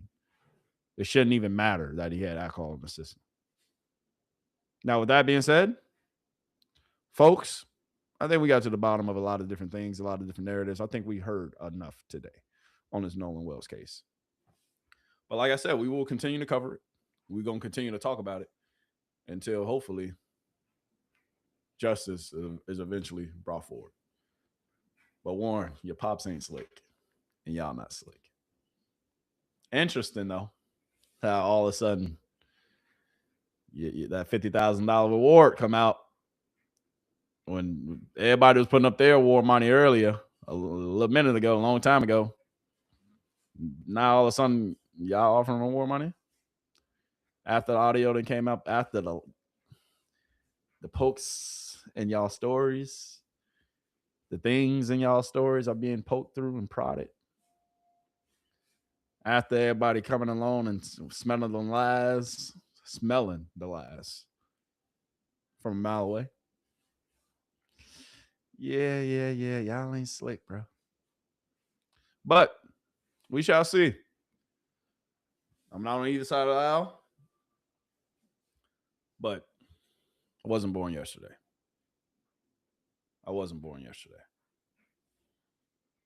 So we're going to see what happens. We're going to see how the cookie crumbles in this case, in this investigation. But I promise you, regardless of either way, we will hopefully eventually get justice for Nolan Wells. Yeah, dog. Yeah. Now, regardless, I hope y'all all had a great day. I hope y'all staying blessed out here. At the end of the day, man, we got to end on a positive note, right? Let's end on a positive note. D.L. Hooley, what you got to say, my guy? This is Brandon Tate. Did y'all just see what unfunny ex-comedian D.L. Hughley just said about me? Posted a picture of me and my wife. To do what? To be a racist? You are the lamest dude in all of comedy. What is more lame than calling yourself the job you used to have? You're not an officer anymore. You were a football player who failed at being a football player. You didn't make the team, so you became an officer. That wasn't working out, so you became an influencer. You talked about emotion. What is more emotional than this? The word.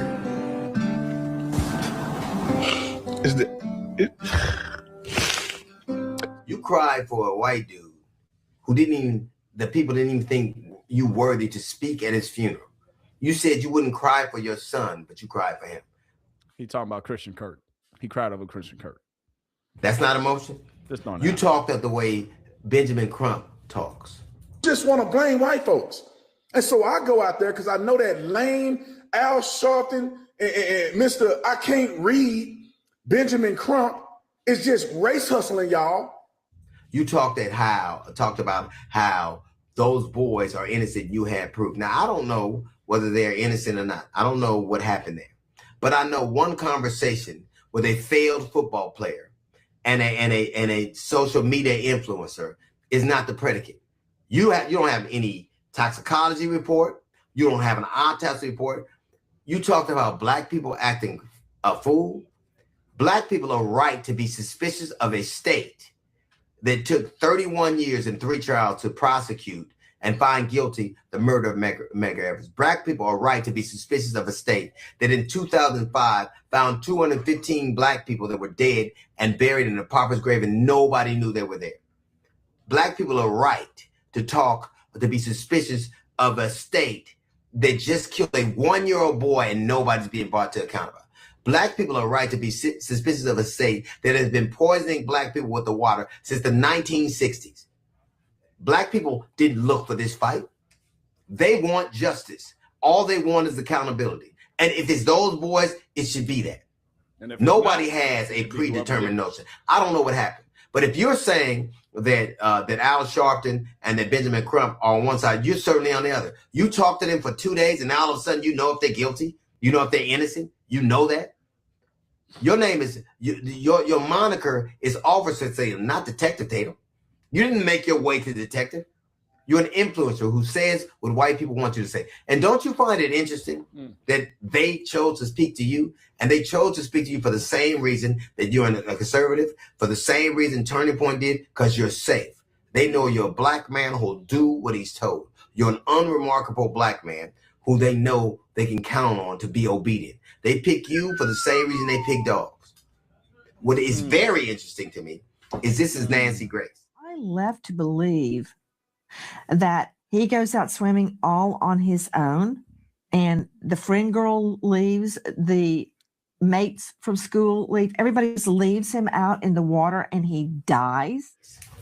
Now, Nancy Grace is a career prosecutor. She has tried 100 felony trials, 100, and not lost one. And she thinks that's something suspicious. But the social media influencer who failed at football and was a mediocre cop all of a sudden knows more than that. I don't know what happened. You don't know what happened. But I do know this. You said that a young woman with a pot of water acted so suspiciously that she should be shot by cops. I think that this is justified, but it could have been avoided, but still justified. You can't throw boiling water on a police officer and not get shot. Bro, what he said? Oh. I damn near cried when I watched that video of that woman in that house with that boiling water, and she ain't did nothing, but he shot her dead in the face. He literally told her, I'm going to shoot you in the face.